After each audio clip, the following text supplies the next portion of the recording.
রহস্য ও চালাক নিয়ে নির্মিত। হ্যালো লিসেনার, কেমন আছেন সবাই? আশা করি সবাই অনেক ভালো আছেন। চলে এলাম আবার আপনাদের ভালোবাসার টানে নতুন একটি ভিডিওতে। আশা করি আজকের গল্পটি আপনাদের কাছে অনেক ভালো লাগবে। গল্পটি লিখেছেন গালিব আবরার ভাই, কণ্ঠে আছে আমি ইফতি। আজকে তোমাদের একটা গল্প শোনাই। কোন এক সময় সুন্দর সুজলা সুফলা শান্তিপূর্ণ একটা গ্রাম ছিল। গ্রামের মানুষ ছিল খুবই আন্তরিক এবং অতিথিপরায়ণ। তারা একে অপরের সাথে কখনো ঝগড়া বা হানাহানিতে লিপ্ত হতো না। সবাই মিলেমিশে সুখে শান্তিতে বসবাস করত। সেই গ্রামের সবচেয়ে ধনী এবং উচ্চ বংশ ছিল হাওলাদার বংশ। তাদের পূর্বপুরুষ জমিদার থাকায় এখনও সেই নামডাক রয়ে গিয়েছে। হাওলাদার বাড়ির বর্তমান মুখ্য ছিলেন সাদিক হাওলাদার। গ্রামের সবাই তাকে বেশ সম্মান করত। কোনো সমস্যা হলে সবাই সাদিক হাওলাদারের নিকট ছুটে আসত। সাদিক হাওলাদার তার সাধ্যমতো সবাইকে সাহায্য সহযোগিতা করত। সাদিক হাওলাদারের একটা ৮ বছরের বাচ্চা ছেলে ছিল। তার নাম শামিজ হাওলাদার। এই বংশের পরবর্তী মুখ্য সে। শামিজ হাওলাদার বেলকনির দোলনায় বসে বইয়ের মাঝে ডুবে থাকত। বিশেষ করে আধ্যাত্মিক এবং জাদুটনার বই পড়তে বেশি আগ্রহী ছিল সে। তাই স্কুল শেষে প্রতিদিন লাইব্রেরি থেকে একটা করে বই কিনে আনত এবং সেটা পড়ে শেষ করত। এমন একদিন স্কুল থেকে ফেরার সময় গ্রামের অদূরে বটগাছটার ছাউনিতে শামিজ হাওলাদার দেখতে পেল এক বৃদ্ধ তার চাদর বিছিয়ে স্বল্প কিছু বই নিয়ে বসেছে বিক্রি করার জন্য। শামিজ হাওলাদার স্বভাবতই এগিয়ে গেল সেখানে। সব বইয়ের মাঝে একটা বই তার চোখ আটকে গেল। বইটার টাইটেল ছিল এমন, রক্ত জাদু। শামিজ হাওলাদার বইটা হাতে নিতেই বৃদ্ধ শান্ত গলায় বলল, এটা পড়ার মতো বয়স তোমার হয়নি ছোকরা, রেখে দাও এটা। কিন্তু শামিজ হাওলাদার আরো বেশি কৌতূহলী হয়ে এক প্রকার জোর করেই বইটা ক্রয় করে নিল বৃদ্ধের কাছ থেকে। কিন্তু কৌতূহল এত বেশি ছিল যে টাকার পরিশোধ করতেই ভুলে যায় সে। যখন শামিজ হাওলাদার টাকা না দিয়ে বইটা নিয়ে খুশি মনে চলে যাচ্ছিল, তখন বৃদ্ধ পেছন থেকে ডাক দিয়ে বলল, বইটা পড়া অবধি সীমাবদ্ধ থেকো ছোকরা, উল্লেখিত কোনো কিছু আমল করতে যেও না। এতে শামিজ হাওলাদার একটু মুচকি হেসে কিছু না বলে চলে গেল। কিছুটা দূরে যাওয়ার পর শামিজ হাওলাদারের খেয়াল হলো, আরে বইয়ের মূল্য পরিশোধ করা হয়নি তো। এই ভেবে যখন পেছনে তাকালো, শামিজ হাওলাদার অবাক হয়ে গেল। সেখানে কেউ ছিল না, না কোনো বৃদ্ধ আর না কোনো চাদরে বই রাখা। আশেপাশে তাকিয়ে চোখ ঘুরিয়ে দূর দূরান্তে কাউকে দেখতে পেল না। বিষয়টা আশ্চর্যের হলেও শামিজ হাওলাদার বেশি মাথা ঘামাল না। পরে কখনো দেখা হলে মূল্য পরিশোধ করে দিবে, এই ভেবে চলে এলো বাসায়। বইটা টেবিলে রেখে চলে গেল ফ্রেশ হওয়ার জন্য। আমরা দেখতে পাই বইটার টাইটেলে রক্তজাত লেখা থেকে রক্ত চুইয়ে পড়ছে। মূল ঘটনা শুরু হয় এই বই এবং শামিজ হাওলাদারকে ঘিরেই। তখনই স্কুলের ঘণ্টা বেজে ওঠে। এতক্ষণ পঞ্চম শ্রেণীর বাচ্চাদের গল্প শোনাচ্ছিল এই স্কুলের বাংলা শিক্ষক গালিব আবরার। ঘণ্টা পড়তে যাওয়াতে গালিব আবরার বাচ্চাদের উদ্দেশ্য করে সুন্দর করে হাসি দিয়ে বলল, তাহলে তোমরা কি জানতে চাও শামিজ হাওলাদারের সাথে পরবর্তীতে কি হয়েছিল? ক্লাসে প্রায় 12 থেকে 13 জন বাচ্চা ছিল। সবাই একসাথে বলে উঠল, ইয়েস টিচার, আমরা জানতে চাই। গালিব একটু ভেবে বলল, ঠিক আছে, তবে আমি এখন সবাইকে একটা প্রশ্ন করব। যদি কেউ এই প্রশ্নের সঠিক উত্তর দিতে পারে তবেই শামিজ হাওলাদারের গল্প সামনে আগাবে। সবাই কৌতূহলী হয়ে প্রশ্নের জন্য এক দৃষ্টিতে তাকিয়ে রইল গালিব আবরারের দিকে। গালিব বলল, বলতো মানুষের শরীরে রক্তের গ্রুপ ভিন্ন ভিন্ন হয়ে থাকে কেন? আফিফ নামের একটা বাচ্চা এক লাফে উঠে দাঁড়িয়ে বলল, যাতে মশা মাছি বিভিন্ন ফ্লেভারের রক্ত খেতে পারে। গালিব ধমক দিয়ে বলল, ফাজিল ছেলে, তুমি ফেল, বসো। আর কেউ উত্তর দিবে? লুবনা নামের একটা বাচ্চা দাঁড়িয়ে বলল, রক্ত হলো একটি ভীতু প্রাণী, তারা একা থাকতে ভয় পায়, তাই তারা গ্রুপ বানিয়ে থাকে। আমাদের বন্ধুদের গ্রুপে যেমন সবার ভিন্ন ভিন্ন নাম থাকে, তেমন রক্তের গ্রুপেও তাদের ভিন্ন ভিন্ন নাম থাকে। গালিব হতাশ হয়ে বলল, এগুলো কি? সবগুলো ফেল, তোমাদের ভবিষ্যৎ অন্ধকার পুরো। আদিল নামের একটা ছেলে বলল, টিচার, তাহলে আপনি বলে দিন উত্তরটা। গালিব আদিলের দিকে তাকিয়ে চোখ বড় বড় করে মনে মনে বলল, আমি জানলে কি তোদের কাছে জিজ্ঞাসা করতাম রে। চুপ থাকতে দেখে আদিল বলল, কি হলো স্যার, আপনিও পারেন না নাকি? এই বলে ক্লাসের সবাই হো হো করে হেসে উঠল। গালিব ধমক দিয়ে সবাইকে চুপ করিয়ে বলল, আমি পারবো না কেন? আমি হলাম মেডিকেল কলেজ থেকে বাংলায় পিএইচডি করা শিক্ষক। আমার ডিকশনারিতে পারি না বলে কোনো শব্দ নেই, বুঝেছ তোমরা? আফিফ নামের বাচ্চাটা বলল, ডিকশনারি কেনার সময় দেখে কিনলেই হতো স্যার। গালিব আবারও ধমক দিয়ে সবাইকে থামিয়ে বলল, শোনো তাহলে, রক্তের গ্রুপ আলাদা হয় কারণ রক্তের লাল হয়। রক্ত যদি কালো রঙের হতো তাহলে তাদের কোনো গ্রুপ থাকতো না। তুমি কালো হলে যেমন ফ্রেন্ডস গ্রুপ থেকে শুরু করে ফ্যামিলি গ্রুপ কোথাও তুমি পাত্তা পাবে না, কোনো গ্রুপেই তোমার ঠাঁই হবে না, ঠিক তেমনই রক্ত যদি কালো হতো তাহলে তাদের গ্রুপ ভিন্ন ভিন্ন না হয়ে একটাই গ্রুপ হতো।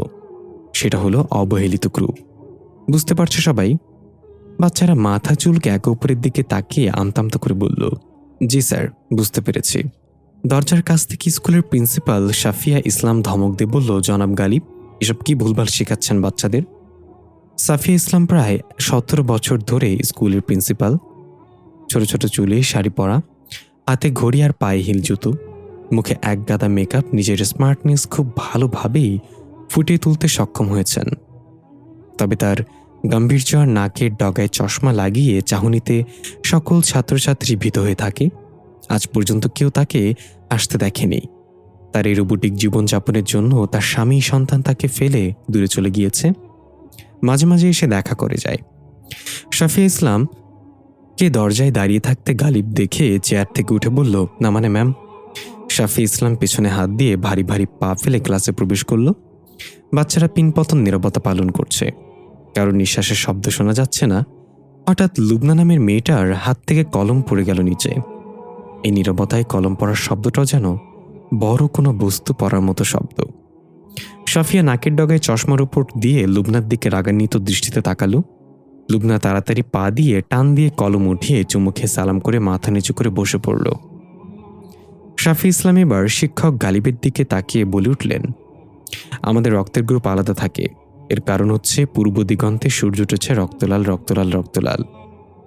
সূর্য যদি পশ্চিম দিগন্তে উঠত তাহলে রক্ত লাল হতো না, আর লাল না হলে রক্তের গ্রুপও থাকতো না। বুঝতে পেরেছ সবাই? বাচ্চারা ভয় ভয় বলল, ইয়েস প্রিন্সিপাল, বুঝতে পেরেছি। এরপর শাফি ইসলাম শিক্ষক গালিবের দিকে চোখ রাঙিয়ে তাকালো। গালিব বলল, আমিও বুঝতে পেরেছি ম্যাম। সাফিয়া গম্ভীর গলায় বলল, গুড। আর কোনো ভুলভাল কিছু বাচ্চাদের শেখাবেন না, আর ক্লাস শেষে লাইব্রেরিতে আসবেন, জরুরি কথা আছে আপনার সাথে। এই বলে চলে গেল শাফি ইসলাম। সে চলে যাওয়ার পর সকল বাচ্চারা হাফ ছেড়ে বাঁচল। সাথে গালিবে একটা দীর্ঘশ্বাস ফেলে চেয়ারে বসতে যাবে, নিতান্ত চেয়ার অবধি পৌঁছানোর আগে আবার শাফিয়া ইসলামের কণ্ঠ, জনাব গালিব। গালিব তার অর্ধ বসা থেকে আবার এক লাফে উঠে দাঁড়িয়ে দরজার দিকে তাকিয়ে বলল, ইয়েস ম্যাম। শাফি ইসলাম বলল, জরুরি এক কথাটা এখনই বলতে হবে। সময়ের কথা সময় না বললে কথাটা পছন্দ ধরবে। আমার সাথে আসুন। এই বলে হাঁটা দিল শাফি ইসলাম। গালিব মনে মনে ভাবল, কি এমন কথা যে এখনই বলতে হবে? এই জন্যই বেডি মানুষ আমার ভাল লাগে না, সবকিছুতেই তাড়াহুড়া। আদিল নামের বাচ্চাটা বলল, তাড়াতাড়ি যান স্যার, নিশ্চয় আপনাকে নতুন কবিতা শোনাবে আবার। গালিব একটু হেসে বলল, তাহলে আজকে আমি নেই, হাসপাতালে দেখা হবে বাচ্চারা। শাফি ইসলাম 2-4 লাইনের অদ্ভুত কবিতা লেখার বিশেষ কবি। তার ওই কবিতা শুনে না চাইতেও তার প্রশংসা করতে হয়, আর সেই কবিতার সর্বপ্রথম শিকার হয় গালিব আবরার। গালিব ক্লাস শেষ করে বের হয়ে স্কুল মাঠ দিয়ে হেঁটে লাইব্রেরির দিকে অগ্রসর হলো। হঠাৎ রৌদ্রোজ্জ্বল আকাশটা কালো হয়ে সূর্যটা মেঘে ঢাকা পড়ে গেল। মেঘের গর্জনে চারিদিক মুখরিত হলো। গালিব আকাশের দিকে তাকিয়ে চিন্তার ভাঁজ কপালে নিয়ে বলল, আজ আবার আমাবস্যা, জানি না তার পরবর্তী শিকার কোন বাচ্চা। এদিকে শাফি ইসলাম লাইব্রেরিতে বসে মুখে কলম দিয়ে কামড়াচ্ছে আর বই পড়ছে। হঠাৎ পেছনের র্যাক থেকে একটা বই আপনা আপনি ঠাস করে পড়ে গেল। শাফি ইসলামের মাঝে তেমন প্রতিক্রিয়া দেখা গেল না, মনে হচ্ছে এটা প্রতিনিয়ত হয়ে এখানে। এরপর আস্তে আস্তে আরও কয়েকটা বই একসাথে পড়ে গেল। এবার শাফি ইসলাম বইয়ের দিক থেকে চোখ না সরিয়ে বলল, হামজা, মামকে বিরক্ত করুন এভাবে। দেখা গেল বইগুলো আবার আপনা আপনি হাওয়ায় ভেসে ঠিক আগের জায়গায় গিয়ে বসে গেল। এর মাঝে সেখানে দরজায় টোকা পড়ল। ম্যাম, আসতে পারি? শাফি ইসলাম বইয়ের থেকে নজর উঠিয়ে বলল, আসুন জনাব গালিব, বসুন এখানে। গালিব এসে সামনে চেয়ারটায় বসল।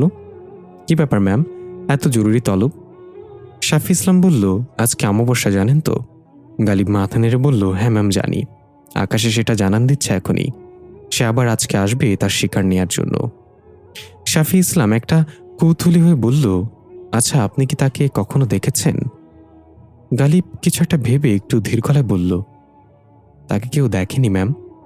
যে তাকে দেখবে তার মৃত্যু অনিবার্য। এই জন্যই সবাই তাকে জমিশা বলে সম্বোধন করে। জমিশা মানে হলো মৃত্যুর দূত। শাফি ইসলাম একটু হেসে বলল, সে যাই হোক, সে তার খোরাক পাচ্ছে আমাদের গ্রাম থেকে, আর আমরা সুখে শান্তিতে বসবাস করছি তার বদৌলতে। আমাদের গ্রামে না আছে কোনো অভাব অনটন, না আছে কোনো মহামারী। আমরা দুনিয়া থেকে বিচ্ছিন্ন এক জাতি, যাদের আগামীকাল নিয়ে কোনো চিন্তা নেই। গালিব বলল, সেটা অবশ্য ঠিক বলেছেন।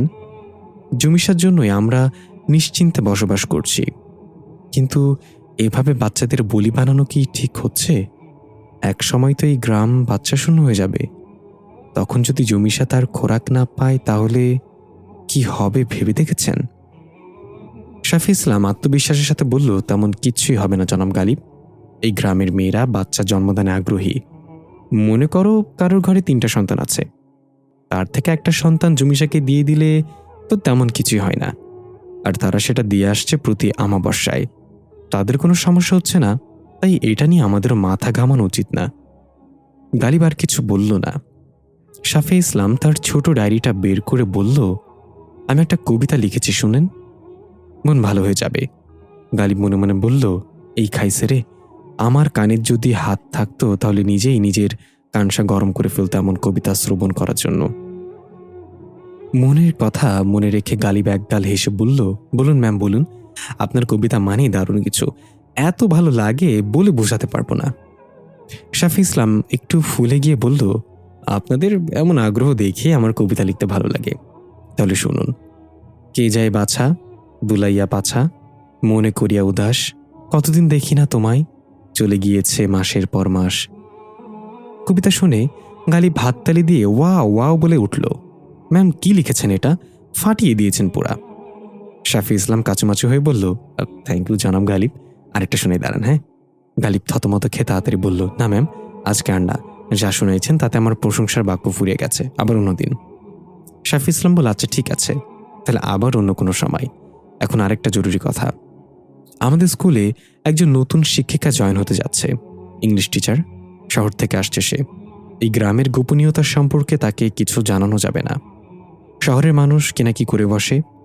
জমিশা যদি কোনোভাবে নারাজ হয়ে যায় তাহলে না থাকবো আমরা, আর না থাকবে গ্রাম।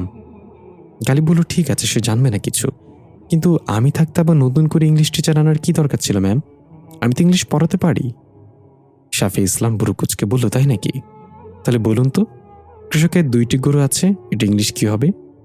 গালিব কনফিডেন্সের সাথে বলল, এটা তো ডিম্পল। শাফি ইসলাম বলল, সিম্পল হবে ওটা। গালিব বলল, হ্যাঁ সিম্পল। কৃষকের 2টি গরু আছে, এটা ইংলিশ হলো কাউ হ্যাভ 2 ফার্মার। হয়েছে না ম্যাম? শাফি ইসলাম বলল, এই জন্যই শহর থেকে টিচার আনছি। এখন আপনি যান জনাব গালিব।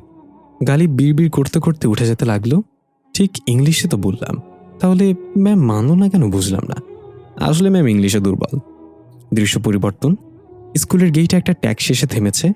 মেঘলা আকাশে আশেপাশের গাছপালাগুলো হালকা বাতাসে দোল খাচ্ছে। মনে হচ্ছে তুফান ধেয়ে আসছে। মাটিতে পড়ে থাকা শুকনো পাতাগুলো উঠছে, কোন এক অশরীরই তার আগমনের বার্তা দিচ্ছে। ট্যাক্সি থেকে নামলো শ্যামবর্ণের অল্প বয়সী এক মেয়ে। কালো রঙের 3 পিস পরিহিত, লম্বা চুলগুলো বাতাসে উঠছে, কাঁধে একটা ব্যাগ। এই মেয়েটার নাম রুকমণি উর্ফে রুকু। স্কুলের নতুন ইংলিশ টিচার, শহর থেকে এসেছে। ট্যাক্সি ড্রাইভারে নেমে রুকুর লাগেজ নামিয়ে দিল। ভাড়া মিটিয়ে রুকু লাগেজ নিয়ে স্কুল গেটের সামনে দাঁড়িয়ে প্রথমে গেটের উপরিভাগে লেখাটা দেখল। শ্যাওলা ধরা কাঠের গেটে অস্পষ্টভাবে লেখা, হাওলাদার বাড়ি উচ্চ মাধ্যমিক বিদ্যালয়। বাইরে থেকে স্কুলটা দেখে ভূত বাংলা থেকে কম মনে হচ্ছে না। কয়েক যুগ ধরে সংস্কার হয় না দেখে বোঝা যাচ্ছে। রুকুর মনে প্রশ্ন জাগল।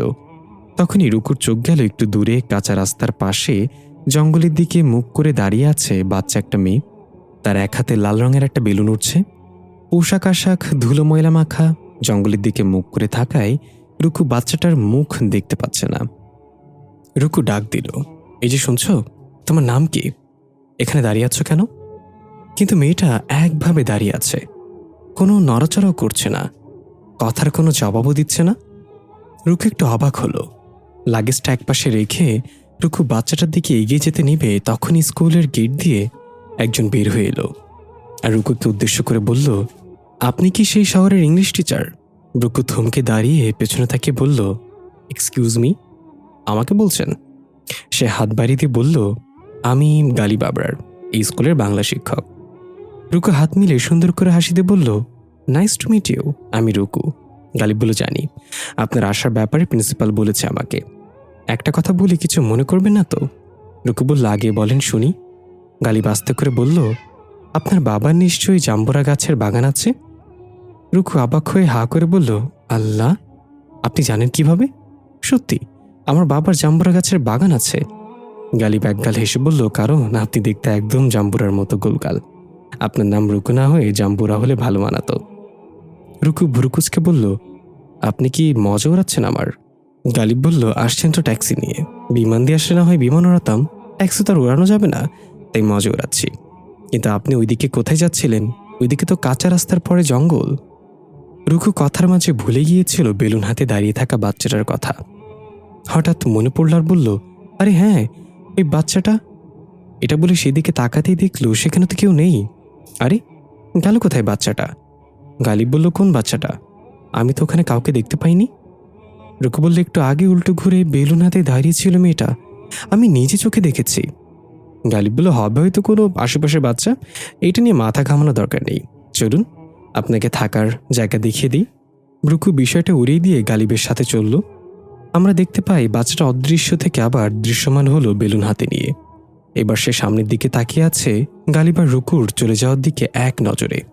তার পুরো মুখমণ্ডল রক্তে রঞ্জিত। দেখা গেল গ্রামের সকলে তাদের বাচ্চাদের নিয়ে ঘরে নিয়ে গিয়ে দরজা জানালা সব বন্ধ করে দিচ্ছে। আবহাওয়া আরও বেশি খারাপ হচ্ছে ধীরে ধীরে। সময়টা বিকেল 4টা হলেও মনে হচ্ছে সন্ধ্যা নেমে এসেছে। আকাশে ক্রমাগত বিদ্যুৎ চমকাচ্ছে। সাফিয়া ইসলাম লাইব্রেরির তালা দিয়ে বের হয়েছে মাত্র। একটু দূরে যেতেই লাইব্রেরির দরজার ভেতর থেকে 2টা টোকা পড়ল। সাফি ইসলাম দাঁড়িয়ে গেল এবং পেছন ফিরে বলল, হামজা, বলেছি না কোনো শব্দ যেন না হয়। ভেতর থেকে এবার 3টা টোকার শব্দ। সাফি ইসলাম দরজার দিকে একটু এগিয়ে গিয়ে বলল, যতক্ষণ তুমি এই লাইব্রেরিতে বন্দি আছো তোমার ভয়ের কোনো কারণ নেই। ভিতর থেকে একটা টোকার শব্দ। সাফি ইসলাম ধমকের গলায় বলল, না, আমার এখন যেতে হবে, আর একটা শব্দ যাতে আমার কানে না আসে। এবার আর কোনো শব্দ এলো না, শুধু এক বাচ্চার অদ্ভুত হাসি ভেসে আসলো। সাফি ইসলাম স্কুল থেকে বের হয়ে একবার আকাশের দিকে তাকালো আর বলল, তুমি আমার ছেলেকে কখনো পাবে না জুমিশা। এই বলে সামনে পা বাড়াতে আমরা দেখতে পাই পেছনে সেই লাল বেলুন হাতে বাচ্চা মেয়েটা দাঁড়িয়ে আছে, যার পুরো শরীর এবং মুখমণ্ডল রক্তে রঞ্জিত। সাফি ইসলামের কানে বাচ্চা মেয়েটার ভারী কণ্ঠ ভেসে আসলো, হ্যালো প্রিন্সিপাল ম্যাম। সাফি ইসলাম থমকে দাঁড়িয়ে পেছনে না তাকিয়ে আস্তে করে বলল, হিয়ামশা। পেছন থেকে আবার ভেসে আসলো, হ্যাঁ ম্যাম, আমি হিয়ামশা। একবার তাকিয়ে দেখুন না আমার দিকে, আমি আপনার সেই প্রিয় স্টুডেন্ট হিয়ামশা। সাফি ইসলাম পেছনে তাকালো না। ব্যাকগ্রাউন্ডে একটা কণ্ঠ শুনতে পাই আমরা, মনে রাখবে, জুমিশা যেসব বাচ্চাদের নিয়ে যাবে তারা যদি কখনো তোমার সামনে চলে আসে বা পেছন থেকে ডাক দেয় তাহলে ভুলেও তাদের ডাকে সাড়া দিবে না, তাহলে জুমিশার পরবর্তী শিকার তুমি হবে। হিয়ামশা মেয়েটা এবার কাঁদো কাঁদো গলায় বলল, কি হলো ম্যাম, তাকাবেন না আমার দিকে? আপনি না বলেছিলেন আমার মা বাবা নেই তো কি হয়েছে, আমি যেন নিজেকে এখনো এতিম না ভাবি? আপনি আমার মা, ভুলে গেলেন সেই কথা? সাফি ইসলাম নিজেকে সামলে নিয়ে পেছনে না তাকিয়ে বলল, আমি কিচ্ছু ভুলিনি হিয়ামশা। তখন তুমি জীবিত ছিলে, আর এখন তুমি মৃত। তুমি এখন জমিসার আয়ত্তে থাকা এক আত্মা। চলে যাও এবং আমাকে গোমরা করা বন্ধ করো। হিয়ামশা খিলখিল করে ভয়ানকভাবে হাসতে হাসতে বলল, গোমরাকে আর কিভাবে গোমরা করা যায় ম্যাম? একটা কবিতা লিখেছি, শুনবেন ম্যাম? সাফি ইসলাম কানে হাত দিয়ে সামনে হাঁটা দিল আর বলতে লাগলো, চলে যাও তুমি, আমি কিচ্ছু শুনতে চাই না। হিয়ামশা ভয়ানক এক কর্কশ কণ্ঠে বলল, আমি আবার আসবো ম্যাম, আপনাকে নিয়ে যেতে। এই বলে ধীরে ধীরে অদৃশ্য হয়ে গেল। সাফি ইসলাম দ্রুত পা চালালো বাড়ির দিকে, একেবারের জন্য পিছনে ফিরে তাকালো না। গ্রামের অন্যান্য মানুষেরাও তাড়াহুড়া করে যে যার ঘরে চলে যাচ্ছে। দৃশ্য পরিবর্তন। গালিব রুকুকে নিয়ে তার থাকার কটেজের দিকে গেল। রুকু একটু আগে হাঁটছিল আর পাশে পাশে পর্যবেক্ষণ করছিল। সবুজে ঘেরা চারপাশ, তেমন মানুষজন নেই গ্রামে। যে কয়জনে দেখা মিলল তারা বেশিরভাগই ছিল বয়স্ক মানুষ। কেমন এক অদ্ভুত দৃষ্টিতে রুকুর দিকে তাকিয়েছিল তারা। সবচেয়ে আশ্চর্যের বিষয়, এত গাছপালা থাকার পরেও কোনো পশু পাখি বা পোকামাকড় রুকুর চোখে পড়ল না। সম্পূর্ণ পিনপতন নীরবতা চারিদিকে। রুকু যেন এমন একটা জায়গায় খুঁজছিল নিজের জন্য, যেখানে নিজের নিঃশ্বাসের শব্দ বিরক্ত করবে না। এদিকে গালিব পেছনে পেছনে হাঁটছে। হঠাৎ পকেট থেকে ছোট্ট একটা চাকু বের করে অদ্ভুতভাবে চোখ বড় করে রুকুর দিকে এগিয়ে যেতে লাগলো। মনে হচ্ছিল হঠাৎ করেই যেন গালিবের মাঝে অন্য কোনো সত্তা প্রবেশ করেছে। তার চোখগুলো লাল টকটকে রক্তের ন্যায়। এই ব্যাপারে কিছু না জানা রুকু এক মনে হেঁটে চলছে লাগেজ টানতে টানতে। রুকু একাই বলছে, আচ্ছা, বদমানুষ তো আপনি। ভদ্রতার খাতিরে লাগেজটা আপনি নিতে পারতেন, তা না করে একটা মেকি দিয়ে টানিয়ে নিচ্ছেন। পেছন থেকে কোনো আওয়াজ না পেয়ে রুকু থেমে গিয়ে পেছনে ফিরে তাকিয়ে দেখল গালিব বেশ কিছুটা দূরে একটা গাছের কিছু চিকন ডাল কাটছে চাকু দিয়ে। রুকু একটু অবাক হয়ে সেদিকে এগিয়ে গিয়ে বলল, কি করছেন আপনি? আর আপনার হাতে চাকু কেন? গালিব ডাল কাটতে কাটতে বলল, কারণ পিস্তল কেনার টাকা নেই। রুকু তার কপাল ৬০ ডিগ্রি অ্যাঙ্গেল কুঁচকে বলল, হোয়াট? গালিব কয়েকটা চিকন চিকন কাঁটাযুক্ত গাছের ডাল নিয়ে এসে বলল, ফট কিছু না, এগুলো ঔষধি গাছের ডাল, আপনার জন্য কেটে আনলাম, রাতে দরকার হবে আপনার। রুকু বলল, আমার কেন দরকার হবে এগুলো? আমি তো কোনো অসুখ হইনি এখনো। গালিব বলল, এগুলো কোনো অসুখের ওষুধ না, রাতেই বুঝতে পারবেন। এখন চলুন, সন্ধ্যা হয়ে আসছে। রুকুর মনে অনেক প্রশ্ন জাগলেও তখন আর কিছু বলল না। গালিবের সাথে সাথে চলতে লাগলো। গালিব বলল, কি বলেছে আপনার কোনো অসুখ নেই? সব মেয়েদের একটা কমন অসুখ থাকেই, সেটা হলো 2 লাইন বেশি বোঝা। রুকি একটু হেসে বলল, আপনি কি সবসময় এভাবেই কথা বলেন? গালিব বলল, আমার টক টাইম ফ্রি, কথা বলতে কোনো পে করতে হয় না। আচ্ছা, আমি একটা জিনিস বুঝতে পারলাম না। রুকি বলল, একটা জিনিস? আমার তো মনে হয় আপনি কোনো জিনিসই বোঝেন না। গালিব বলল, এটা সব মেয়েরাই মনে করে, বেড়া মানুষ কিছু বুঝে না। এখন কথা হচ্ছে, আপনি শহরের এত ভালো ভালো স্কুল রেখে এই অজপাড়া গায়ের ভাঙাচুরি স্কুলে কেন এলেন? রুকু বলল, সে এক লম্বা কাহিনী, পরে কখনো বলা যাবে। তবে বলতে পারেন, আমি ইট পাথরের শহর ছেড়ে এমনই এক সবুজে ঘেরা গ্রাম খুঁজছিলাম নিজের আত্মতুষ্টির জন্য। এখানে আমি নিজেকে ভালোবাসতে পারবো প্রকৃতির সাথে মিশিয়ে। গালিব একটা অদ্ভুতভাবে বলল, প্রকৃতি যতটা মুগ্ধ করে তার চেয়ে বেশি রহস্য লুকিয়ে রাখে। এই সবুজের সমারোহ চাপা পড়ে গিয়েছে হাজারো সভ্যতা। কে জানে, হয়তো আমরাও চাপা পড়ে গিয়েছি। রুকু হাই তুলে বলল, বাংলা দ্বিতীয় পত্র ফাঁকি দিয়েছিলাম বলে আজ আপনার মতো মনের ভাব প্রকাশ করতে পারি না, তবে ইংলিশে you can't beat me sir. Ghalib একটু হেসে বলল, তাই নাকি? তাহলে বলুন তো, ইংলিশে সবার শেষের অক্ষর কোনটা আসে? রুকু কনফিডেন্স নিয়ে বলল, এটা তো বাচ্চাদের প্রশ্ন, ইংলিশে সবার শেষের অক্ষর জেড আসে। গালিব হাসতে হাসতে বলল, আই বিট ইউ, ইংলিশে সবার শেষের অক্ষর এইচ আসে। রুকু হা হয়ে বলল, কিভাবে? গালিব বলল, ইংলিশ বানান করেন, তাহলে বুঝবেন। এই বলে গান গাইতে গাইতে হেঁটে চলে গেল। রুকু দাঁড়িয়ে ইংলিশ বানান করে বুঝতে পারলো আসলে এইচ আসে। নিজেকে গালি দিয়ে তাড়াতাড়ি এড়িয়ে গেল লাগেজ টানতে টানতে। গালিব গলা ছেড়ে গান গাইতেছে, আমার মন বসে না শহর ইট পাথরের নগরে, তাই তো এলাম সাগরে, তাই তো এলাম সাগরে। রুকু পেছন থেকে বলল, কিন্তু এই গ্রামে তো একটা পুকুরও দেখলাম না, সাগর পেলেন কোথায়? গালিব গান থামিয়ে বলল, আছে, এই গ্রামে অদৃশ্য এক সাগর আছে। রুকু ভুরকুচকে বলল, অদৃশ্য সাগর মানে? গালিব বলল, রক্তের সাগর। রুকু একটু ভরকে গিয়ে কিছু বলতে যাবে, তখনই দেখল গ্রামের মানুষজন কেমন যেন তাড়াহুড়া করে এদিক সেদিক ছুটছে। তাদের সবার চেহারায় ভয়ের ছাপ। রুকু জিজ্ঞাসা করল, তারা এমন করছে কেন? গালিব আকাশের দিকে তাকিয়ে বলল, কারণ সূর্য অস্ত যাবে কিছুক্ষণের মাঝে, তার আগে সবাইকে ঘরে পৌঁছাতে হবে। রুকু বলল, কেন? সূর্য অস্ত কি হবে? গালিবের কথা ঘুরিয়ে বলল, চলে এসেছে আপনার কটেজে, এখানে থাকবেন আপনি। রুকু হা করে তাকিয়ে দেখল অনেক পুরনো একটা ছোট্ট বিল্ডিং। দেয়ালে পরগাছাগুলো বেয়ে উঠেছে। আশেপাশে আর কোনো বাড়ি নেই। দেখে মনে হচ্ছে এই গ্রামও এই বিল্ডিংয়ের পরে হয়েছে। রুকু মন খারাপ করে বলল, এখানে আমার সাথে আরো কয়েকজন ভূতপ্রেত থাকবে স্যার। গালিব বলল, ভূতপ্রেত বলতে কিচ্ছু হয় না, তবে এটা শুধু দিনের বেলার জন্য, রাতের ব্যাপার আলাদা। তবে আপনাকে একটা আইডিয়া দিতে পারি। রুকু বলল, কি আইডিয়া? গালিব বলল, ঘরের ভেতর এক পায়ে জুতা পরে ঘুরবেন, তাহলে এক পা ছোট অন্য পা বড় হবে। খুঁড়িয়ে খুঁড়িয়ে হাঁটলে ভূত প্রেত বেশিক্ষণ আপনাকে ঘাড়ে থাকতে পারবে না, তাদের কোমরে ব্যথা হয়ে যাবে। রুকু বলল, আবার শুরু করেছেন আপনি? গালিব ঘরের ঝংকার ধরা তালা চাবিটা খোঁচা মেরে সেটা খুলে বলল, আমি শেষ করছিলাম কবে। এরপর ধাক্কা দিয়ে 2 পাটের দরজাটা খুলে ফেলল গালিব। অনেকদিন বন্ধ থাকায় ক্যাট ক্যাট শব্দ করে দরজাটা খুলতে একটা কারো বিড়াল দ্রুত গতিতে বের হয়ে দৌড়ে গেল। রুকু আচমকা ভয় পেয়ে চিৎকার করে উঠল। গালিব হাসতে হাসতে বলল, আপনারা শহরের মানুষ বিড়ালকে ভয় পান? রুকু কিছু না বলে ঘরের ভেতরে ঢুকতে অবাক হয়ে গেল। বাইরের থেকে যতটা প্রাচীন মনে হচ্ছিল বাড়িটাকে, ভেতরে তার দ্বিগুণ আলিশান। দামি দামি আসবাবপত্র আর জমকালো লাইটিং দেয়ালে দেয়ালে, এ যেন ছোটখাটো এক রাজপ্রাসাদ। রুকু অবাক হয়ে জিজ্ঞাসা করল, এই অজপাড়া গায়ে এত আলিশান বাড়ি কিভাবে এলো? গালিব বলল, কোথায় আলিশান? একটু আগে তো বাড়ি দেখে নাক ছিটকালেন, এত তাড়াতাড়ি মত বদলে ফেললেন।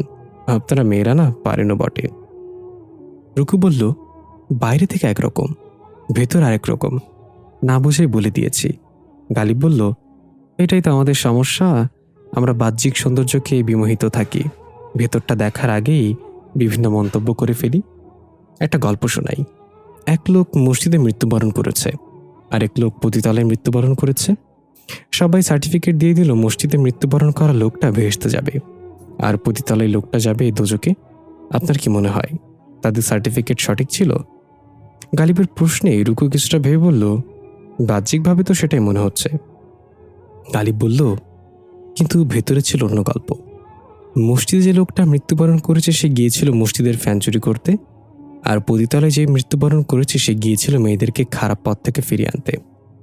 রুকু একটা প্রাপ্তির হাসিতে বলল, ধন্যবাদ স্যার, আশা করি আরও অনেক কিছু শিখতে পারবো আপনার কাছ থেকে।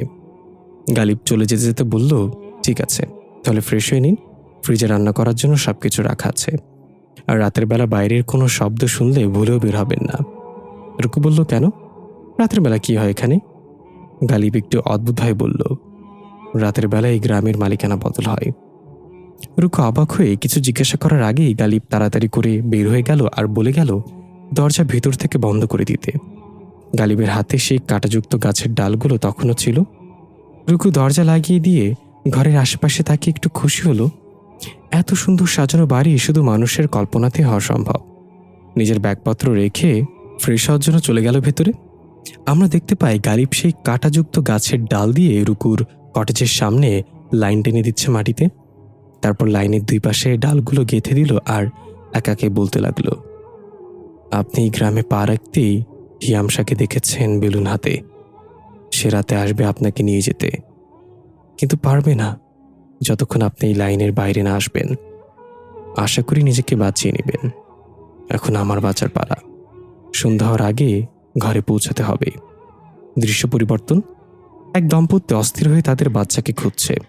সবার কাছে জিজ্ঞাসা করছে, আমার ছেলেকে দেখেছো তোমরা? স্কুল থেকে এখনো ফিরেনি। সবাই বলেছে দেখেনি। সকল ক্লাসমেটদের বাড়িতে খোঁজ নিল, কিন্তু সবাই একই কথা বলছে, কেউ দেখেনি। ওই দম্পতি পাগলের মতো কান্না করছে রাস্তায় ঘুরে ঘুরে। যাকে সামনে পাচ্ছে জিজ্ঞাসা করছে, কেউ ভালো মতো জবাবও দিচ্ছে না। সবাই তাড়াহুড়া করে যে যার মতো বাসায় ফিরে যাচ্ছে।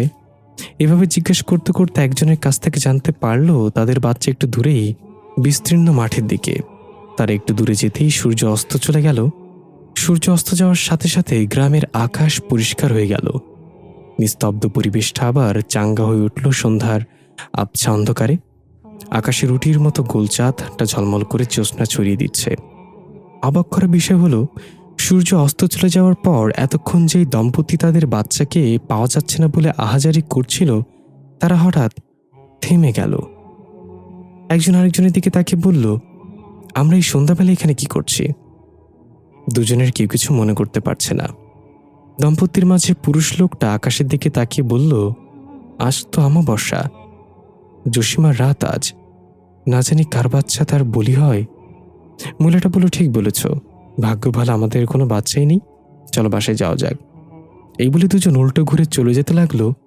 আমরা দেখতে পাই আদিল নামের সেই বাচ্চাটা এক বিস্তীর্ণ মাঠে একটা সাদা ঘোড়ার উপর চড়ে খেলা করছে। সন্ধ্যা হয়ে গিয়েছে সেদিকে তার খেয়াল নেই, কারণ তার চোখে অদ্ভুতভাবে এখনো দিনের আলো দেখছিল সে। ঘোড়া থামিয়ে তার লাগাম ধরে বলল, চল তাহলে, এখন বাড়ি ফেরা যাক। মা বাবা চিন্তা করবে বেশি দেরি করলে। যখন আদিল বাড়ির দিকে রওনা হলো, আমরা দেখতে পাই আদিল সামনে দিনের আলো দেখলেও তার পেছনে ঘুটঘুট অন্ধকার। আদিল সেটা লক্ষ্য করল না। অন্ধকারের মাঝে দুইটা রক্তচক্ষু এগিয়ে আসছে আদিলের সাথে সাথে। আকাশের চাঁদটাও রক্তবর্ণ ধারণ করেছে।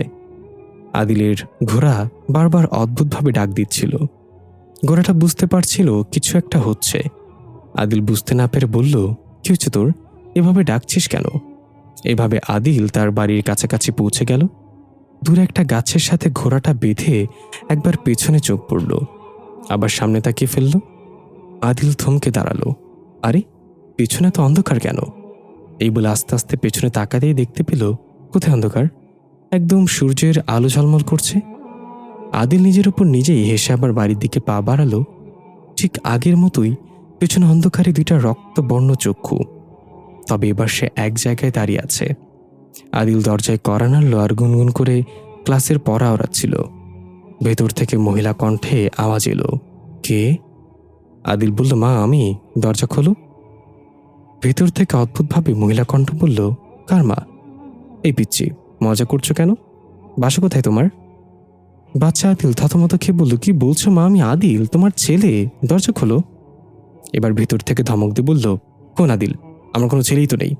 মজা করার ইচ্ছে হলো অন্য কোথাও যাও, যত সব ঝামেলা। আদিল এবার কান্না করে দিল। ভেতর থেকে আদিলের বাবার কণ্ঠ, কে এসেছে গিন্নি? আদিলের মা বলল, আরে বলো না, কোন চ্যাংরা ছেলে জানি এসেছে, বলে সে নাকি আমাদের ছেলে। নাম কি জানি বলল, হ্যাঁ আদিল না পাদিল। আদিলের বাবা হাসতে হাসতে বলল, আমাদের একটা ছেলে হয়ে গেল আর আমরা জানতেই পারলাম না। ব্যাপারটা মজার হলেও এই আমাবস্যা রাতে মজা করা ঠিক না। তাকে চলে যেতে বলো, ফাজলামো না করে। বাইরে থেকে আদিল এসব কথা শুনে যতটা না অবাক হচ্ছে তার চেয়ে বেশি কান্না পাচ্ছে। নিজের মা বাবা এসব কি বলছে? আদিল যেন নিজের কানকে বিশ্বাস করতে পারছে না। আদিল কিছু বলতে যাবে, কান্নাজড়িত কণ্ঠে তখনই পেছন থেকে একটা আওয়াজ এলো, আদিল, আমি তোমাকে চিনি, তুমি কি আমার সাথে যেতে চাও? আদিল চমকে গিয়ে পেছনে তাকিয়ে দেখলো কালো হুডিওয়ালা একজন দাঁড়িয়ে আছে। এর চেয়ে আশ্চর্যের বিষয়, চারিদিকে অন্ধকারে ছেয়ে গিয়েছে। হঠাৎ করেই রাত নেমে এলো কিভাবে আদিলের মাথায় আসছে না। যদিও রাত আরো অনেকক্ষণ আগেই নেমে এসেছে। আদিল কাঁপা কাঁপা গলায় জিজ্ঞাসা করল, কে কে কে তুমি? ওই লোকটা তার হুডি সরিয়ে দিল মাথা থেকে। আমরা তার চেহারা দেখতে পাই না। পেছন থেকে আদিলের অবাক করা চোখ আর হা করে তাকিয়ে থাকা দেখতে পাই।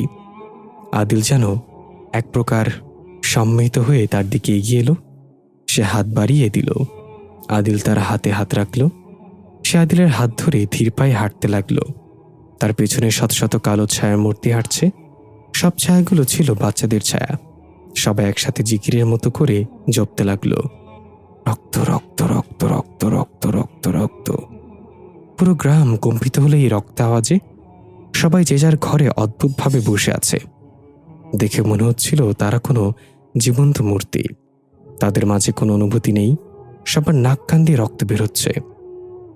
দৃশ্য পরদিন সকালের। স্কুল গেটে ঝুলে আছে আদিলের রক্তাক্ত দেহটা। চোখগুলো উপড়ে ফেলা হয়েছে, জিহ্বা কেটে ফেলা হয়েছে, আর বুকের বাঁ পাশে খামচে ধরে হৃৎপিণ্ড বের করে নেওয়া হয়েছে। দেখা গেল সকালের সূর্য উঁকি মারার সাথে মানুষজন স্কুল গেটের সামনে হাজির হচ্ছে। ততক্ষণ আদিলের ক্ষতবিক্ষত দেহটায় মাছি ভনভন করছে। উপড়ে ফেলা চোখের কুটুরি থেকে রক্তের ফোঁটা পড়ছে মাটিতে। গালিবাবরার অপলক দৃষ্টিতে তাকিয়ে আছে আদিলের বিভৎস দেহের দিকে। কিছুক্ষণ পর সেখানে শাফি ইসলাম চলে আসলো। গ্রামবাসীরা তাকে রাস্তা দিল সামনে আসার জন্য। একটা অদ্ভুত বিষয় হলো, কারো চেহারায় কোনো আফসোস বা কষ্টের ছাপ নেই। সবার মাঝে কেমন এক আনন্দ দেখা যাচ্ছে। আমরা সেখানে আদিলের বাবা মাকেও দেখতে পাই ভিড়ের মাঝে। অন্য সবার মতো তাদের চেহারাও কোনো প্রতিক্রিয়া নেই, যেন তারা এই বাচ্চাকে চিনিই না। শাফি ইসলাম এসে গালিবের পাশে দাঁড়াল এবং মৃতদেহের দিকে তাকিয়ে বলল, কি মনে হচ্ছে, এটা কার বাচ্চা হতে পারে? গালিব বলল, কিভাবে বলবো ম্যাম, জমিশা যাকে স্বীকার করে তার পরিচয় আমাদের মস্তিষ্ক থেকে আপনা আপনি মুছে যায়। না তাকে কেউ চিনতে পারে, না তার পরিচয় জানে। তবে এটা নিশ্চয়ই গতকাল অবধিও এই বাচ্চা হয়তো স্কুলে ক্লাস করেছে, তার বাবা মা হয়তো এই ভিড়ের মাঝে আছে, কিন্তু তারা ভুলে গিয়েছে তাদের কোনো সন্তান ছিল। শাফি ইসলাম স্কুলের কেরানির চাচাকে উদ্দেশ্য করে বলল, জালাল চাচা, বডি নামানোর ব্যবস্থা করুন, আর আজ রাতের অনুষ্ঠানের জন্য প্রস্তুতি নিন। অনুষ্ঠানের কথা শুনে আশেপাশে থাকা সবার মাঝে খুশির বন্যা বয়ে গেল। কেরানি জালাল চাচা দুজনকে সাথে নিয়ে বডি নামানোর কাজ শুরু করলো। তখনই একজন হন্তদন্ত হয়ে ছুটে এসে গালিবের কানে কিছু একটা বলল। গালিব একটু চিন্তিত হয়ে শাফি ইসলামের দিকে তাকিয়ে বলল, ম্যাম, আমাদের নতুন টিচার ডাক্তার সাহেবের কটেজে আছে। তাকে তার ঘরের বাইরে অজ্ঞান অবস্থায় পাওয়া গিয়েছে সকালে। শাফি ইসলাম একটু অবাক হয়ে বলল, এটা কিভাবে হলো? সে তো মাত্র গতকালই আসলো গ্রামে। গালিব বলল, আর গতকালই সে ইয়ামসিকে দেখতে পেয়েছে নিজের চোখে। শাফি ইসলামের চোখ বড় বড় হয়ে গেল আর বিস্মিত কণ্ঠে বলল, হোয়াট? দৃশ্য পরিবর্তন। আমরা দেখতে পাই জঙ্গলের মাঝে গ্রামের অন্যান্য বাড়ির মতোই লতাপাতায় ঘেরা পুরনো একটা কটেজ। জানালায় ঘোলা কাচের আবরণে ৬০ ওয়াটের হলদে বাতির আলো দেখা যাচ্ছে। ঘরের ভেতরে দৃশ্য গেলে দেখা যায় রুকু চোখ বন্ধ অবস্থায় একটা চৌকিতে শুয়ে আছে। একজন বয়োজ্যেষ্ঠ লোক গাছের পাতা আর কাচের শিশিতে থাকা পানির মতো কিছু দিয়ে ওষুধ তৈরি করছে। তার চেহারার চামড়ার ভাঁজ পড়ে গিয়েছে বয়সের ভারে। মুখে বা মাথায় চুল দাড়ির ছিঁড়েফোঁটা নেই। চোখে মোটা ফ্রেমের একটা চশমা। ওষুধ তৈরি করা শেষ হলে একটা কাপে সেটা নিয়ে রুকুর কাছে গেল লোকটা। তার হাঁটার দৃশ্য দেখে বুঝতে পারি এক পা ছোট আর এক পা বড়। একদিকে কাত হয়ে হাঁটে সে। কাছে গিয়ে রুকুর গাল টিপ দিয়ে হা করে মুখে ওষুধটা ঢেলে দিল। এরপর এসে কাপটা রেখে দিল পাশেই একটা টেবিলের উপর। তখনই বাইরে থেকে আওয়াজ এলো, ডাক্তার মশাই, বাড়িতে আছেন? ডাক্তার মশাই দরজার কাছে গেল খোঁড়াতে খোঁড়াতে এবং মোটা কণ্ঠে জিজ্ঞাসা করল, কে তুমি? বাইরে থেকে বলল, আরে ডাক্তার মশাই, এটা আমি। ডাক্তার মশাই বলল, আমি কে? বাইরে থেকে বলল, আপনি ডাক্তার হাবিবুল্লাহ। ডাক্তার এবার রাগান্বিত কণ্ঠে বলল, আরে গর্ধপ, আমি জিজ্ঞাসা করছি কে তুমি? নাম নেই তোর? বাইরে থেকে বলল, আমি স্কুল শিক্ষক গালিব আবরার। এবার ডাক্তার মশাই দরজা খুলে দিল আর বলল, হ্যাঁ, চিনতে পেরেছি। তোদের স্কুলের এক শিক্ষিকা এখানে আছে, তাই এসেছিস? গালিব ভেতরে প্রবেশ করতে করতে বলল, এতদিন ধরে গ্রামে থাকেন, আমার কণ্ঠ শুনে বুঝতে পারেন না কি এসেছে? ডাক্তার মশাই বলল, এই গ্রামে কার কণ্ঠ কে ব্যবহার করে সেটা তো বোঝা মুশকিল। আচ্ছা, গতকাল কার বাচ্চা শিকার হয়েছে জসিমার দ্বারা? পরিচয় পাওয়া গেছে? গালিব বলল, হ্যাঁ, সবাই বলাবলি করছে সেটা আপনার বাচ্চা। ডাক্তার মশাই ধমক দিয়ে বলল, ইয়ার কি করবেন একদম, আমি জীবনে বিয়েই করিনি, তাহলে আমার বাচ্চা কোথা থেকে আসলো? গালিব মাথা চুলকে বলল, বাচ্চা নিতে হলে বিয়ে করতে হয় নাকি? শুধু পদ্ধতি জানা থাকলেই তো হয়। ডাক্তার মশাই বলল, কি বলিস তুই?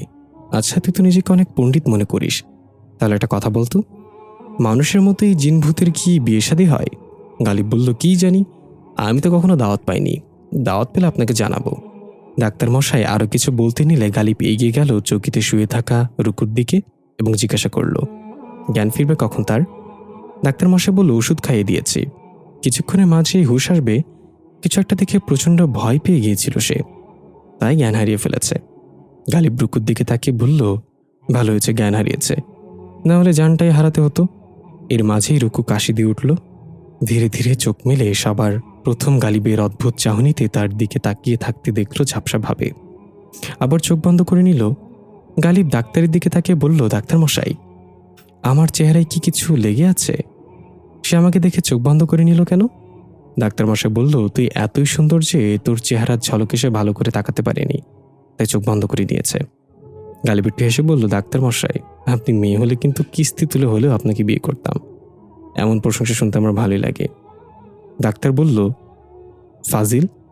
ওকে এবার চোখ মেলে ধীর কণ্ঠে বলল, আমি এখানে কিভাবে এলাম? এটা কোন জায়গা? গালিব বলল, আপনাকে কি বলেছিলাম বাড়ি থেকে বের না হতে রাতের বেলায়? তবুও কেন বের হয়েছিলেন?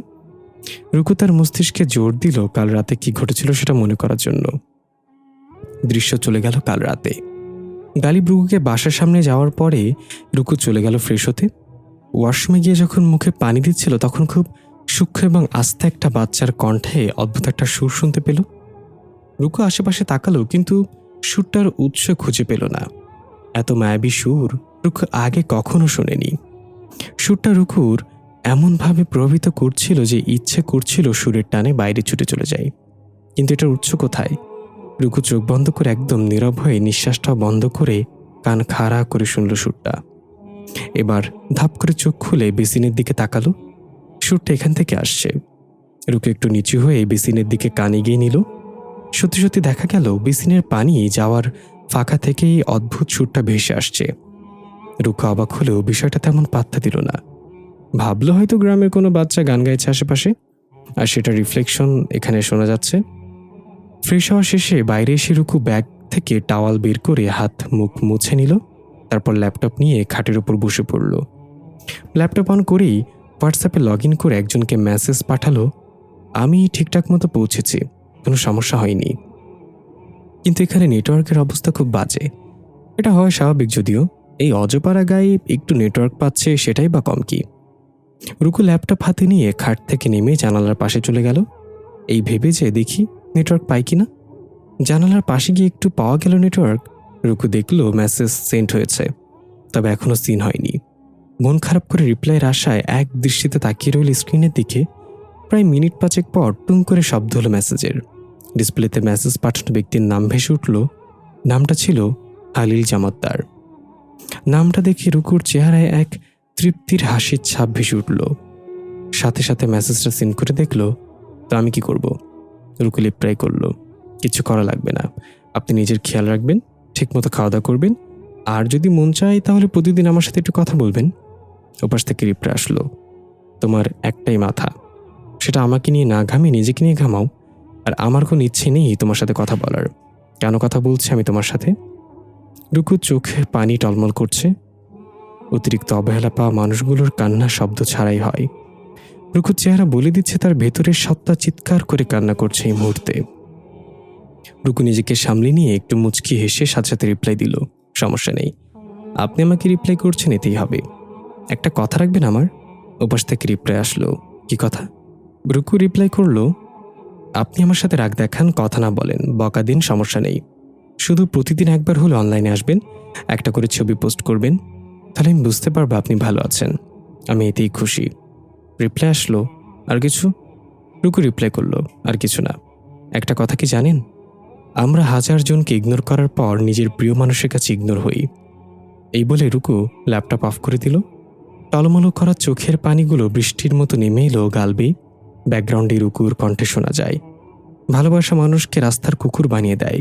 লাথি উষ্টা খাওয়ার পরও একটু ভালোবাসা পাওয়ার আশায় বারবার তার কাছে যেতে ইচ্ছা হয়। পরের জন্মে তুমি আমি হয়ে জন্ম নিও, আমি তুমি হয়ে বুঝে দিব প্রিয় মানুষের অবহেলা কতটা ভয়ানক হয়। রুকু যখন চোখের পানি মুছে জানালা দিয়ে বাইরে তাকালো তখন থমকে গেল। বাইরে সেই বেলুন হাতে বাচ্চাটাকে দেখা যাচ্ছে। সে এক দৃষ্টিতে তাকিয়ে আছে রুকুর দিকে। রুকু দেখতে পেল বাচ্চাটা জামা কাপড়ে এবং মুখমণ্ডলে রক্ত মাখা। এসব বিষয় অবগত না থাকা রুকু ভাবল বাচ্চাটা হয়তো অ্যাক্সিডেন্ট করেছে, সে আহত, তাকে সাহায্য করা দরকার। এই ভেবে রুকু তাড়াতাড়ি করে দরজা খুলতে যাবে তখন মনে পড়ল গালিবের কথা, রাতের বেলা বাইরে বের হবেন না। রুকু দরজা খুলতে গিয়েও খুলল না। আবার জানালার কাছে এসে বাইরে তাকিয়ে দেখল সেখানে তো কেউ নেই। আরে কোথায় গেল বাচ্চাটা? রুকু উকি মেরে দেখার জন্য জানালা খুলে দিল ঠাস করে। একটা দমকা বাতাস এসে রুকুকে ভেদ করে চলে গেল। রুকু সারা শরীরে শীতল এক অনুভূতি বয়ে গেল। বাইরে মাথা বের করে উকিঝুঁকি মেরে বাচ্চাটাকে দেখা যায় কি না চেক করল, কিন্তু আশেপাশে কোথাও নেই সে। রুকু মনের ভুল ভেবে জানালা বন্ধ করে দিল এবং ভেতরে এসে বুঝতে পারল পেটে প্রচুর ক্ষুধা। সেই সকালে নাস্তা করেছিল, এখন এক গ্লাস পানিও খাওয়া হয়নি। এই ভেবে এগিয়ে গেল ফ্রিজের দিকে। গালিব বলেছিল ফ্রিজে রান্না করার মতো কিছু আছে। রুকু যখন ফ্রিজের কাছে গেল তখন পেছনে একটা শব্দ হলো, যেমনটা কোনো বাচ্চা দৌড়ে চলে গেল হয়। রুকু থতমত খেয়ে পেছনে তাকালো, কিন্তু কিছুই দেখতে পেল না। রুকু মনে মনে বলল, কি হচ্ছে এসব? হতে পারে ক্ষুধার ক্লান্তির জন্য ভুলভাল শুনছি। এই ভেবে যখন ফ্রিজের হাতলে হাত দিল তখনই প্রচণ্ড জোরে ফ্রিজটা নড়ে উঠল, যেন ভেতরে কোনো জীবিত প্রাণী ছটফট করছে। রুকু ভয় পেয়ে পেছনে সরতে গিয়ে উল্টে পড়ে গেল ফ্লোরে। ততক্ষণে ফ্রিজের নড়াচড়া বন্ধ। রুকু উঠে দাঁড়িয়ে নিজেকে সামলে নিল আর বলল, পেটের ক্ষুধায় নিশ্চয়ই আমার আত্মা বের হয়ে আসবে, এসব টনটপ চালাচ্ছে, তাড়াতাড়ি তার খোরাক জোগাতে হবে। এই বলে এবার গিয়ে এক টানে ফ্রিজের পাট খুলে দিল। যা দেখলো তাতে হা করে রইল রুকু। নানান জাতের ফল পরিপূর্ণ, তাজা তাজা সবজি এবং মাছ রাখা। মনে হচ্ছে যেন এখনই এগুলোকে গাছ থেকে পেরে এনে রাখা হয়েছে। মাছ দেখে মনে হচ্ছে এই বুঝি পানি থেকে ওঠানো হয়েছে। এত কিছুর মাঝে রুকুর চোখ পড়ল সবার উপরের খাঁচে ঢাকনাওয়ালা একটা বাটির দিকে। রুকুর মনে প্রশ্ন এবং কৌতূহল দুটোই জাগলো। ওই বাটিতে কি আছে? রুকু টান দিয়ে বাটিটা নামিয়ে যখনই ঢাকনা উঠাতে যাবে, তখনই আবার সেই আওয়াজ, যেন দৌড়ে কোনো বাচ্চা চলে গেল এদিক থেকে ওদিকে। এই আওয়াজে রুকু ভয় পেয়ে হাত থেকে বাটিটা নিচে পড়ে গেল ফ্লোরে। রুকু এবার যা দেখল তাতে অন্তরাত্মা বের হয়ে যাওয়ার উপক্রম হলো। ভয় রুকুর পুরো শরীর কাঁপতে লাগলো। চোখ বড় বড় করে তাকিয়ে আছে ফ্লোরে পড়ে থাকা রক্তাক্ত দুইটা চোখ আর হৃৎপিণ্ডের দিকে। একটু দূরে পড়ে আছে কাটা জিহ্বা। হৃৎপিণ্ডটা এখনো দুপদুপ করছে। চোখ দুটো দেখে মনে হচ্ছে রুকুর দিকে তাকিয়ে কিছু বলতে চাচ্ছে। রুকু এই দৃশ্য দেখে এক চিৎকার করে দৌড়ে বাড়ি থেকে বের হয়ে গেল দরজা খুলে। দৌড়ে বাড়ির সীমানার বাইরে যাওয়ার আগেই রুকু পায়ের সাথে পা লেগে মুখ থুবড়ে পড়ে গেল নিচে। একটু দূরেই গালিবেশ দেয়া সেই গাছের ডালের সীমানা। রুকু দেখতে পেল সেই সীমানার বাইরে দাঁড়িয়ে আছে বেলুন হাতে বাচ্চা মেয়েটা। এবার সে একা নয়, তার মতো আরও শত শত বাচ্চা একই রকম রক্তমাখা শরীরে লাল বেলুন হাতে দাঁড়িয়ে আছে। ভয়ে রুকুর গলা শুকিয়ে কাঠ হয়ে গিয়েছে। কি করবে এবার? হঠাৎ বাচ্চা মেয়েটা হাত বাড়িয়ে দিয়ে অদ্ভুত এক হাসি দিয়ে বলল, please help us and save your self. এটা বলেই বাচ্চা মেয়েটা এমন বিভৎস এক হাসি দিল, তার চোয়াল দুই দিকে ফাঁকা হয়ে মারির দাঁত বের হয়ে এলো। এই দৃশ্য রুকু সহ্য করতে পারল না। সেখানে জ্ঞান হারিয়ে ফেলে। দৃশ্য বর্তমানে ফিরে এলো। রুকুর কানে এখনও সেই একটা কথাই বাজছে, please help us and save your self. গালিবের কথায় রুকুর ধ্যান ভাঙল। এই মিস জুম্বারা, কি হয়েছিল রাতে বললেন না তো? রুকু আস্তে আস্তে শোয়া থেকে উঠে চৌকি থেকে নেমে দাঁড়িয়ে বলল, মনে নেই তো আমার। আমি শুধু জানি শেষবার বেলুন হাতে একটা বাচ্চা মেয়েকে দেখেছিলাম। গালিব বলে, হতে পারে গ্রামের কোনো বাচ্চা। এইসব চিন্তা ঝেড়ে ফেলে দিন মাথা থেকে। চলেন তাহলে যাওয়া যাক। এই ডাক্তার মশাই, আপনার বিল কত হয়েছে? ডাক্তার মশাই একটু হেসে বলল, সে আমাদের গায়ের মেহমান, তার কাছ থেকে কিসের বিল? যা যা, আর বিরক্ত করিস না, আমার আরও কাজ আছে। গালিব ডাক্তারের দিকে তাকিয়ে রহস্যময় একটা হাসি দিল। তারপর রুকুকে নিয়ে বেরিয়ে গেল। তারা যাওয়ার পর ডাক্তার খুঁড়িয়ে খুঁড়িয়ে হেঁটে গেল ঘরের এক কোণে। সেখানে আলমারির মতো দুই পাটওয়ালা একটা ছোট্ট বাক্স রাখা ছিল। ডাক্তার মশাই বক্সটা খুলে ভয়ানক এক হাসি দিল। দেখা গেল সেখানে সেই হৃৎপিণ্ডটা রাখা আছে। দৃশ্য পরিবর্তন। শাফি ইসলাম গাছগাছালির মধ্য দিয়ে একটা সরু রাস্তা ধরে এগিয়ে যাচ্ছে। চারপাশে ঘন জঙ্গল, ছোট ছোট পাথর দিয়ে আঁকাবাঁকা রাস্তা। শাফি ইসলাম হাঁটতে হাঁটতে একটা ফাঁকা জায়গায় গিয়ে থামল। খেয়াল করলে দেখা যায় এই স্থানের সকল গাছপালাগুলো শুকিয়ে গিয়েছে। গাছে একটাও পাতাও নেই, শুধু শুকনো ডালপালা। শাফি ইসলাম পা দিয়ে নিচে থাকা শুকনো পাতার আবরণ সরাতে লাগলো। একসময় বেরিয়ে এলো একটা লোহার ঢাকনা। আশেপাশে ভালোভাবে তাকিয়ে শাফি ইসলাম নিচু হয়ে লোহার ঢাকনাটা তুলল। এরপর সেখান থেকে বের করে আনলো অদ্ভুত ভয়ানক দেখতে একটা স্বর্ণের মূর্তি, যার এক হাতে একটা চাকু এবং অন্য হাতে মশাল। শাফি ইসলাম সেই মূর্তিটা একটা উঁচু জায়গায় রেখে তার সামনে হাত জোর করে বসে পড়ল আর বলতে লাগলো, জমিশা, আজকে আপনার 995 নাম্বার শিকার স্কুলের গেটে ঝুলছে। আপনি কথা দিয়েছিলেন 1000 শিকার পূর্ণ হলে আপনি আমার ছেলেকে ছেড়ে দিবেন।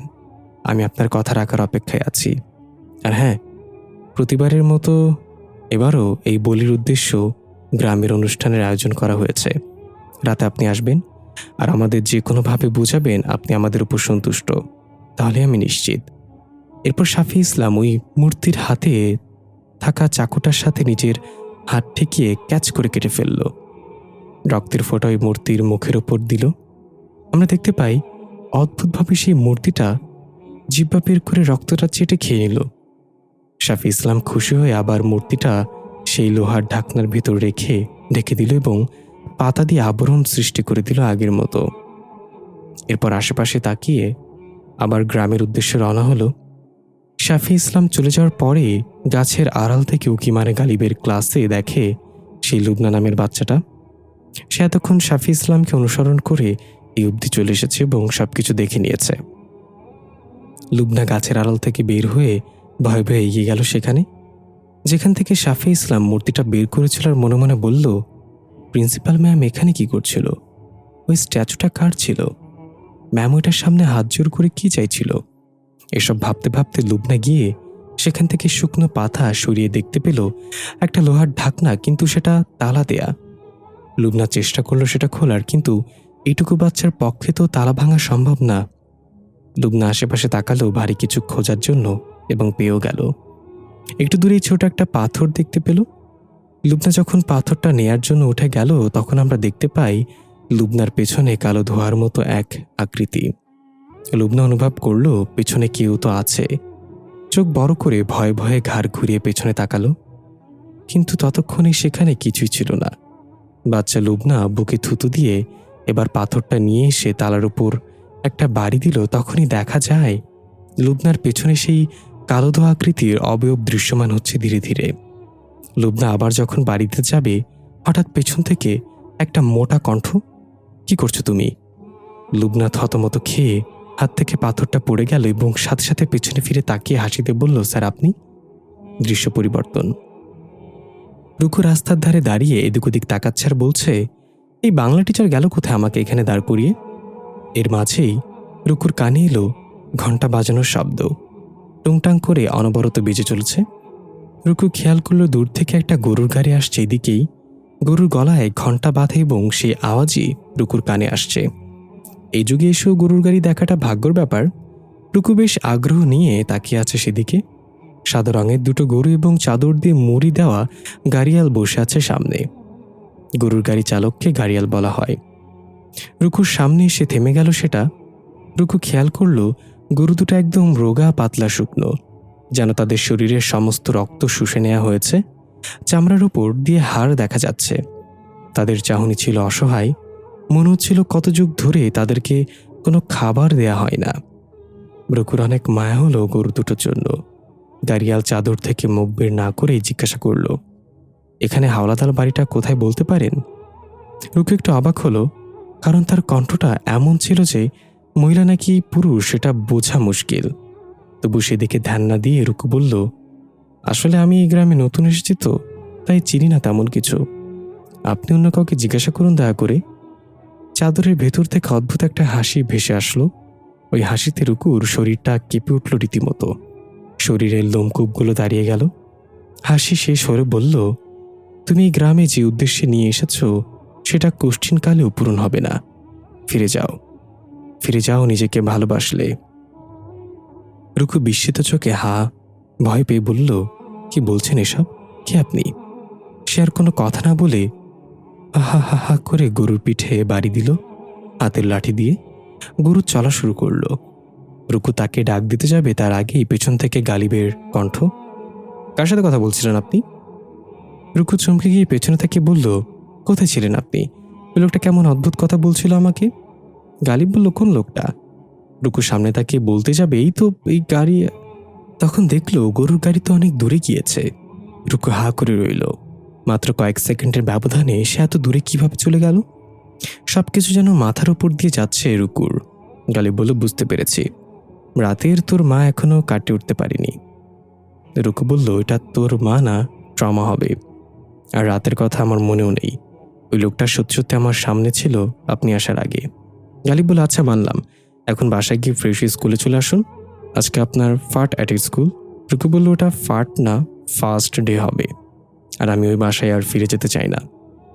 কিছু তো একটা আছে ওখানে যা আমাকে পছন্দ করে না। গালিব বলল, কি বলেন? একদিনের মাঝে আপনার জন্য নতুন বাসা কোথায় পাবো? কোনোভাবে মানিয়ে নিন সেখানে। রুকু বলল, আমি পারবো না তো পারবো না। আজকে আপনি প্রিন্সিপাল ম্যামের সাথে কথা বলে আমার জন্য নতুন বাসা ব্যবস্থা করে দিবেন। চাইলে আপনার বাসাও রাখতে পারেন আমাকে। শুনেছি আপনার বাড়ি এই গ্রামের সবচেয়ে বড় বাড়ি। এত বড় বাড়িতে একা থাকতে ভয় লাগে না আপনার? গালিব একটু হেসে বলল, আমি নিজেই তো ভয়, আমি কেন ভয় পাবো? আর আমার বাড়ি ওই বাড়ির চেয়ে বেশি ভয়ানক। এমন অনেক কিছু দেখতে পাবেন যেগুলো আপনার রাতের ঘুম হারাম করে দিবে। রুকু বলল, তবুও হতো, সেখানে আপনি থাকেন, আমিও পারবো। অন্তত এই একা নিরিবিলি বাড়িটা থেকে ভালো হবে। ওইখানে আমি মরে পড়ে থাকলেও কেউ জানবে না। গালিব বলল, আপনি মৃত্যুকে ভয় পান? রুকু বলল, না, আমি মানুষকে ভয় পাই। মানুষই শ্রেষ্ঠ, আবার মানুষই নিকৃষ্ট। গালিব অদ্ভুতভাবে একটু হাসলো আর সামনের দিকে হাঁটা দিল।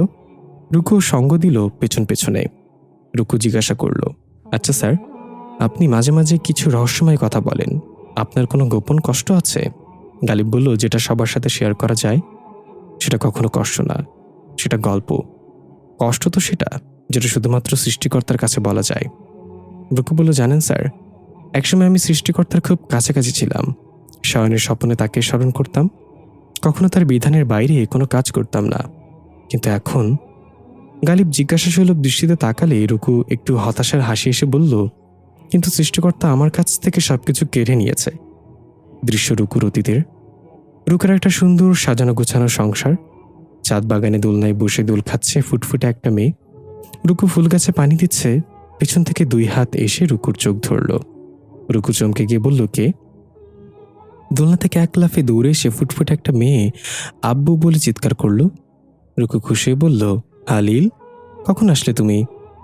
হালিল রুকুর স্বামীর নাম, আর ফুটফুটে মেয়েটার নাম নাওমি।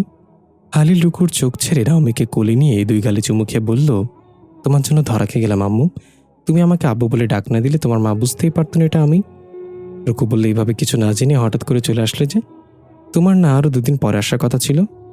হালিল বলল, আমার আম্মুকে খুব দেখতে ইচ্ছা করছিল, তাই 2 দিনের কাজ একদিনে করে চলে এলাম।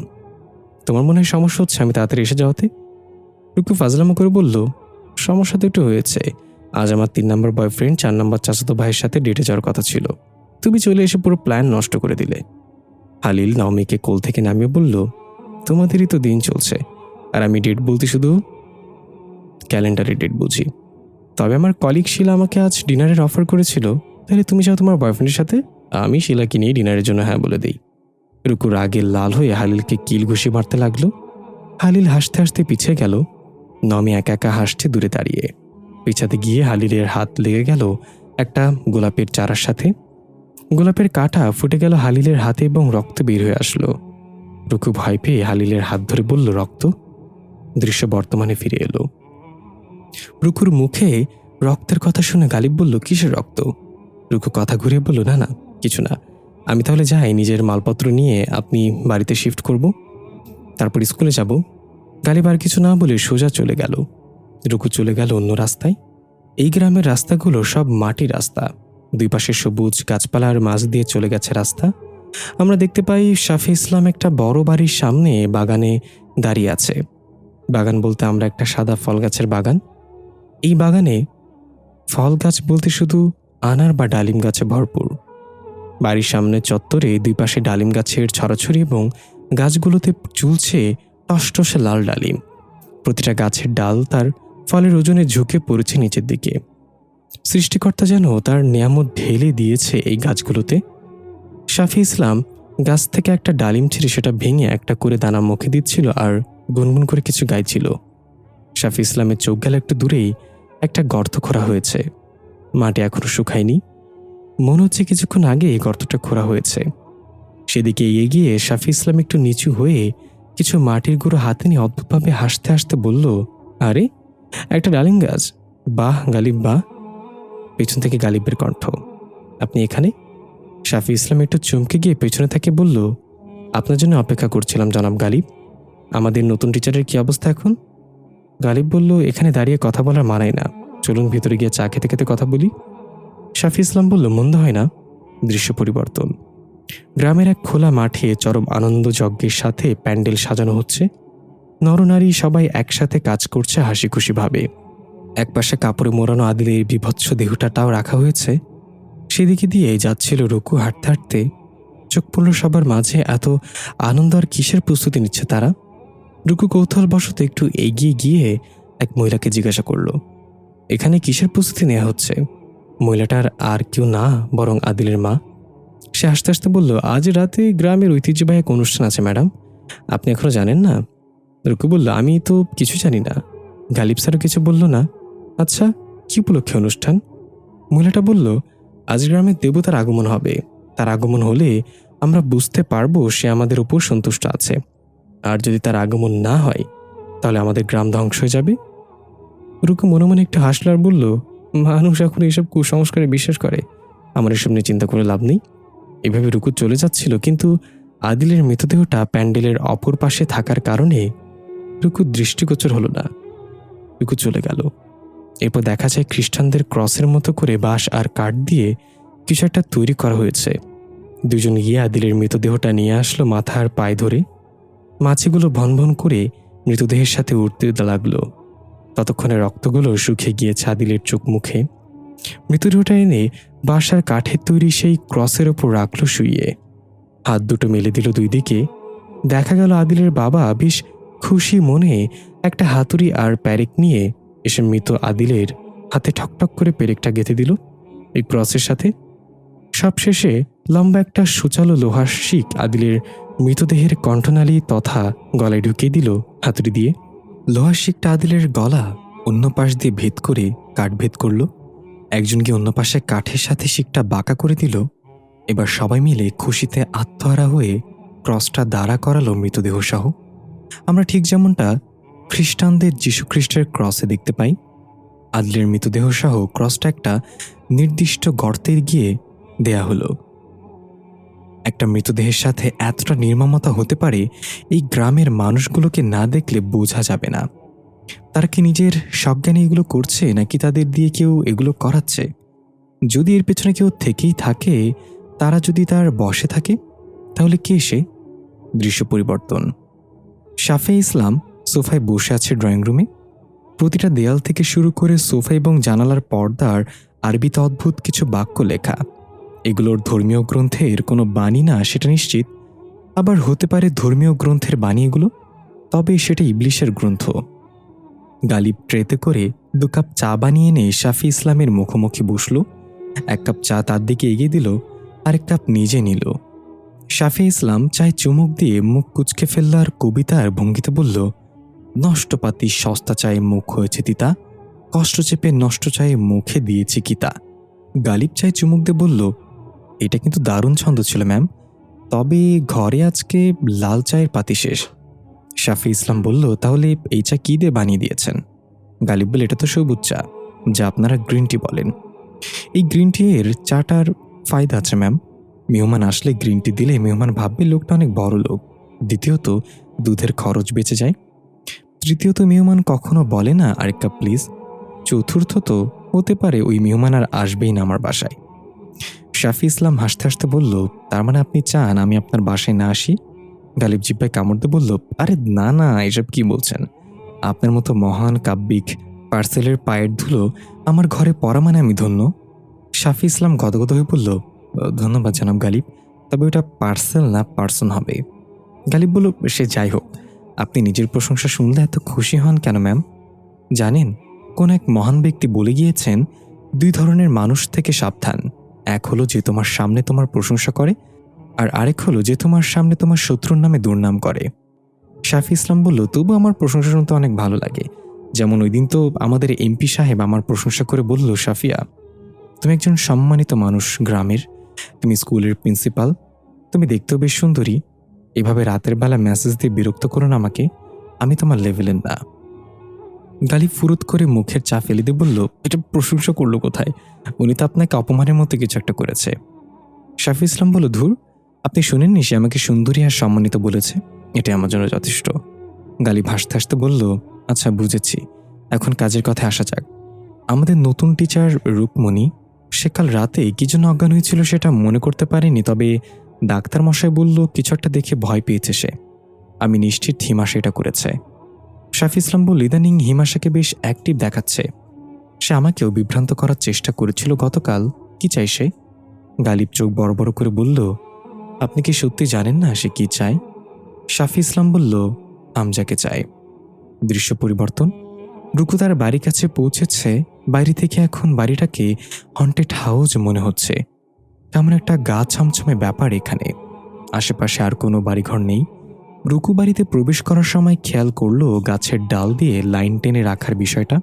এই ডালগুলো তো গালিব গতকাল কেটে এনেছিল হাতে করে। তার মানে উনি জানতো রাতে আমার সাথে কিছু ঘটবে, তাই সে এই সীমানা দিয়ে গেছে রুকুর মনে পড়ল রাত ওই বেলুন হাতে বাচ্চাটা এই সীমানার বাইরে দাঁড়িয়েছিল। তার মানে সে এই সীমানা পার হতে পারেনি। আমি যদি পা পিছলে পড়ে না যেতাম তাহলে তো দৌড়ে এই সীমানার বাইরে চলে যেতাম। ওই বাচ্চার প্রেতাত্মা আমাকে মেরে ফেলতো। তবে সে যদি আমাকে মারতেই চায় তাহলে কেন বলেছিল please help us and save your self? সব প্রশ্ন মাথার ঘুরপাক খাচ্ছিল রুকুর। ভাবতে ভাবতে বাসার ভিতরে চলে গেল। ফ্রিজটার দিকে তাকাতেই পুরো শরীর ঝাঁকি দিয়ে উঠল। মস্তিষ্কে ভেসে উঠল সেই তাজা হৃৎপিণ্ডর চোখগুলোর কথা। রুকু দেখল সেখানে এখন কিছুই নেই, তাই আস্তে আস্তে গিয়ে ফ্রিজটা খুলে এবার সব স্বাভাবিক দেখল। ফলমূলগুলো আগের মতোই তাজা টসটসে। রুকু একটা আপেল হাতে নিল, সেটা থেকে ফ্রিজের ঠান্ডা জমে থাকা পানির ফোঁটা পড়ছিল। রুকু আপেলটা মুখের কাছে নিল খাওয়ার জন্য, কিন্তু পরক্ষণে আবার কি যেন ভেবে আপেলটা রেখে ঠাস করে ফ্রিজটা বন্ধ করে দিয়ে তাড়াতাড়ি নিজের ব্যাগ আর লাগেজ নিয়ে বেরিয়ে পড়ল বাসা থেকে। রুকু চলে যাচ্ছিল হনহন করে হেঁটে। আমরা দেখতে পাই ঘরের ভেতর থেকে অদৃশ্য কোনো অবয়ব জানালার কাছে দাঁড়িয়ে রুকুর দিকে তাকিয়ে আছে আর গড়গড় করে শব্দ করছে, যেন সে চাইছিল না রুকু এখান থেকে চলে যাক। দৃশ্য পরিবর্তন। স্কুলের দৃশ্য দেখতে পাই আমরা। সেখানে সকল বাচ্চারা মাঠে খেলা করছিল। সবার মাঝে আজ আদিল নামের বাচ্চাটা নেই। সেই বিষয়ে কারোর কোনো মাথা ব্যথা নেই, যেন আদিল নামের কারোর অস্তিত্ব কখনোই ছিল না। শুধু আদিল না, আদিলের মতো আরও শত শত বাচ্চা যারা জমিসার শিকার হয়েছে তাদের কাউকেই মনে রাখেনি এই গ্রামের কেউ। শাফি ইসলাম বরাবরের মতো পেছন থেকে হাত দিয়ে চশমা খুলে স্কুলের বেলকনিতে পায়চারি করছে আর ক্ষণে ক্ষণে বাচ্চাদের দিকে তাকাচ্ছে। দেখা গেল স্কুল গেট দিয়ে প্রবেশ করছে রুকু। শাফি ইসলাম এগিয়ে গেল সেদিকে। বাচ্চারা তাদের খেলাধুলা বন্ধ করে একপাশে দাঁড়িয়ে গেল, কারণ শাফি ইসলাম হেঁটে যাচ্ছে। রুকু দূর থেকেই তার হাঁটার ভঙ্গি আর সাজগোজ দেখে বুঝতে পারল ইনি প্রিন্সিপাল ম্যাম। রুকু একগাল হেসে কাছাকাছি গিয়ে হাত বাড়িতে বলল, হ্যালো ম্যাম। শাফি ইসলাম হাত মিলে গম্ভীর গলায় বলল, nice to meet you teacher. প্রথমেই সরি বলে নিচ্ছি, আপনি গ্রামে আসতে না আসতে একটা অনাকাঙ্ক্ষিত ঘটনা ঘটে গেল আপনার সাথে। রুকু বলল, it's okay ma'am, I am fine. এরপর শাফি ইসলাম সকল বাচ্চাদের উদ্দেশ্য করে বলল, চিলড্রেন্স, সে তোমাদের নতুন টিচার রুকুমণি। আজ থেকে তোমাদের ইংলিশ ক্লাস নিবে সে। সকল বাচ্চারা একসাথে বলল, ওয়েলকাম টিচার। রুকু হাসি মুখে বলল, থ্যাংক ইউ চিলড্রেন্স। পরবর্তী দৃশ্য। গালিব ক্লাসে অ্যাটেন্ডেন্স নিচ্ছে এক এক করে। যখন লুবনার নাম ডাকা হলো তখন কোনো সারা শব্দ এলো না। গালিব আবার ডাকলো, লুবনা। লুবনা আসেনি আজকে? সবাই বলল, না স্যার, লুবনাকে তো আজকে দেখিনি স্কুল খোলার সময়ও। গালিব একটু চিন্তিত চেহারায় বলল, কোথায় গেল মেয়েটা? দৃশ্য পরিবর্তন। আমরা একটা অন্ধকার পুরনো ঘর দেখতে পাই। নিবু নিবু করে একটা মোমবাতি জ্বলছে সেখানে। আশেপাশে লাল রঙের অসংখ্য বেলুন ছড়িয়ে ছিটিয়ে আছে। প্রত্যেকটা বেলুনের উপর আরবিতে কিছু একটা লেখা রয়েছে। আবছা অন্ধকারে কারোর কুকড়ে যাওয়ার শব্দ শুনতে পাই। কেউ যেন যন্ত্রণায় কাতরাচ্ছে। একটু এগিয়ে যেতেই দেখা যায় রক্তাক্ত লুবনা হাত পা বাঁধা অবস্থায় পড়ে আছে এক কোণে। অন্ধকারের ভেতর থেকে একটা ভারী গলা ভেসে আসলো অদ্ভুত এক পৈশাচিক হাসির সাথে। কি কষ্ট হচ্ছে বুঝি? তাহলে শোনো গল্পের পরের অংশ। আমি হাওলাদার বিছানায় শুয়ে শুয়ে মন দিয়ে বইটা পড়ছিল। তার চোখে মুখে অদ্ভুত এক আগ্রহ দেখা যাচ্ছে। একবারের জন্য চোখের পলক ফেলছে না। কেমন আছে এই বইয়ে? হঠাৎ দেখা যায় স্বামীজের কক্ষের দক্ষিণ দিকের জানালাটা দিয়ে একটা বিষাক্ত সাপ প্রবেশ করছে জিহ্বা বের করে। স্বামীজের সেদিকে লক্ষ্য নেই একদম। সাপটা পেঁচিয়ে পেঁচিয়ে সে ঠিক স্বামীজের মাথার কাছে এসে ফনা তুলল। ফুসফুস শব্দ শুনে স্বামীজের ধ্যান ভাঙলে মাথার কাছে সাপ দেখে প্রচণ্ড জোরে চিৎকার করে বইটা খাটের উপর ফেলে রুম থেকে বের হয়ে গেল এক দৌড়ে। বইটা খাটের এক পাশে খোলা অবস্থায় পড়েছিল।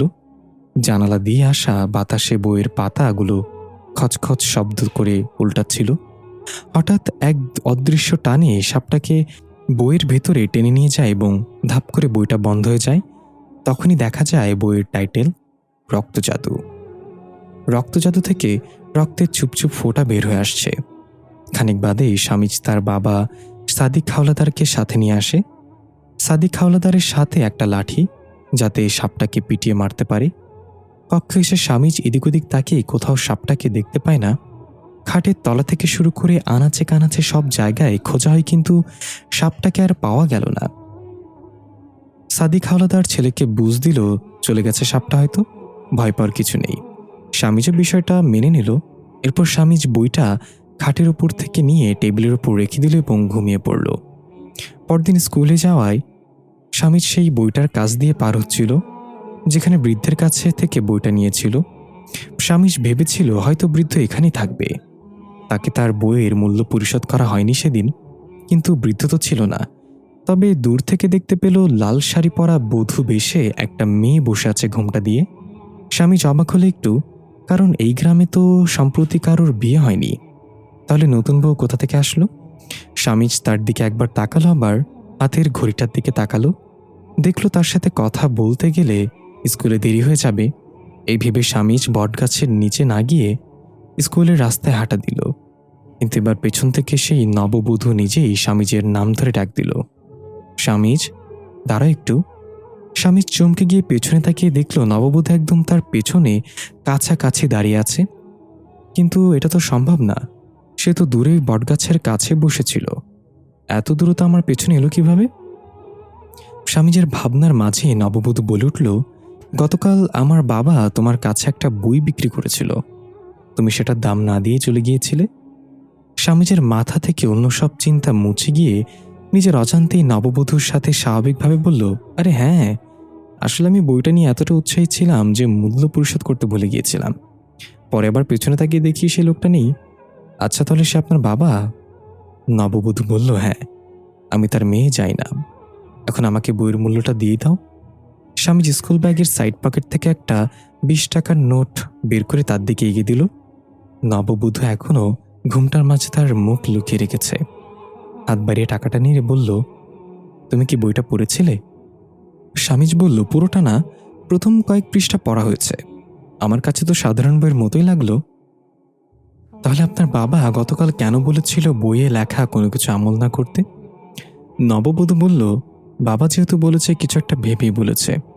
যদি ওগুলো আমল করো তাহলে তুমিও আমার বাবার মতো ওই বইয়ের গোলাম হয়ে যাবে। স্বামীজ তার কথার আগামাথা বুঝতে না পেরে কিছু বলবে তার আগেই দূর থেকে একটা ছেলের ডাক আসে ভেসে, স্বামীজ। স্বামীজ পেছনে তাকিয়ে দেখল এটা তার ক্লাসমেট এবং একমাত্র বেস্ট ফ্রেন্ড তারাক দৌড়ে দৌড়ে আসছে। তারাকের পুরো নাম তারাকনাথ ঘোষ। সে হিন্দু ধর্মের অনুসারী, তবে স্বামীজের সাথে বেশ খাতির তার।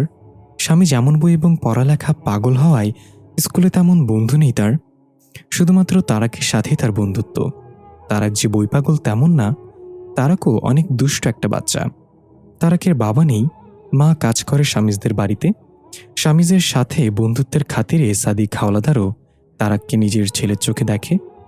তারাক দৌড়ে এসে হাঁপাতে হাঁপাতে হাঁটুতে ভর দিয়ে বলল, কিরে, তুই এখানে দাঁড়িয়ে কি করছিস? স্কুলে দেরি হয়ে যাচ্ছে তো। স্বামীজ ঘড়ির দিকে তাকিয়ে দেখল ইতোমধ্যে 5 মিনিট লেট। সামনে তাকিয়ে নববধূকে বলতে যাবে আজকে তাহলে যাই, কিন্তু কোথায় নববধূ? এখানে তো কেউ নেই। স্বামীজের চেহারার রং উড়ে গেল। তারাক স্বামীজের অস্থিরতা দেখে জিজ্ঞাসা করল, কি হয়েছে? তুই কি কাউকে খুঁজছিস? স্বামীজ বলল, তুই কি এখানে আমার সাথে কোনো লাল শাড়ি পরা কাউকে দেখেছিলি দূর থেকে?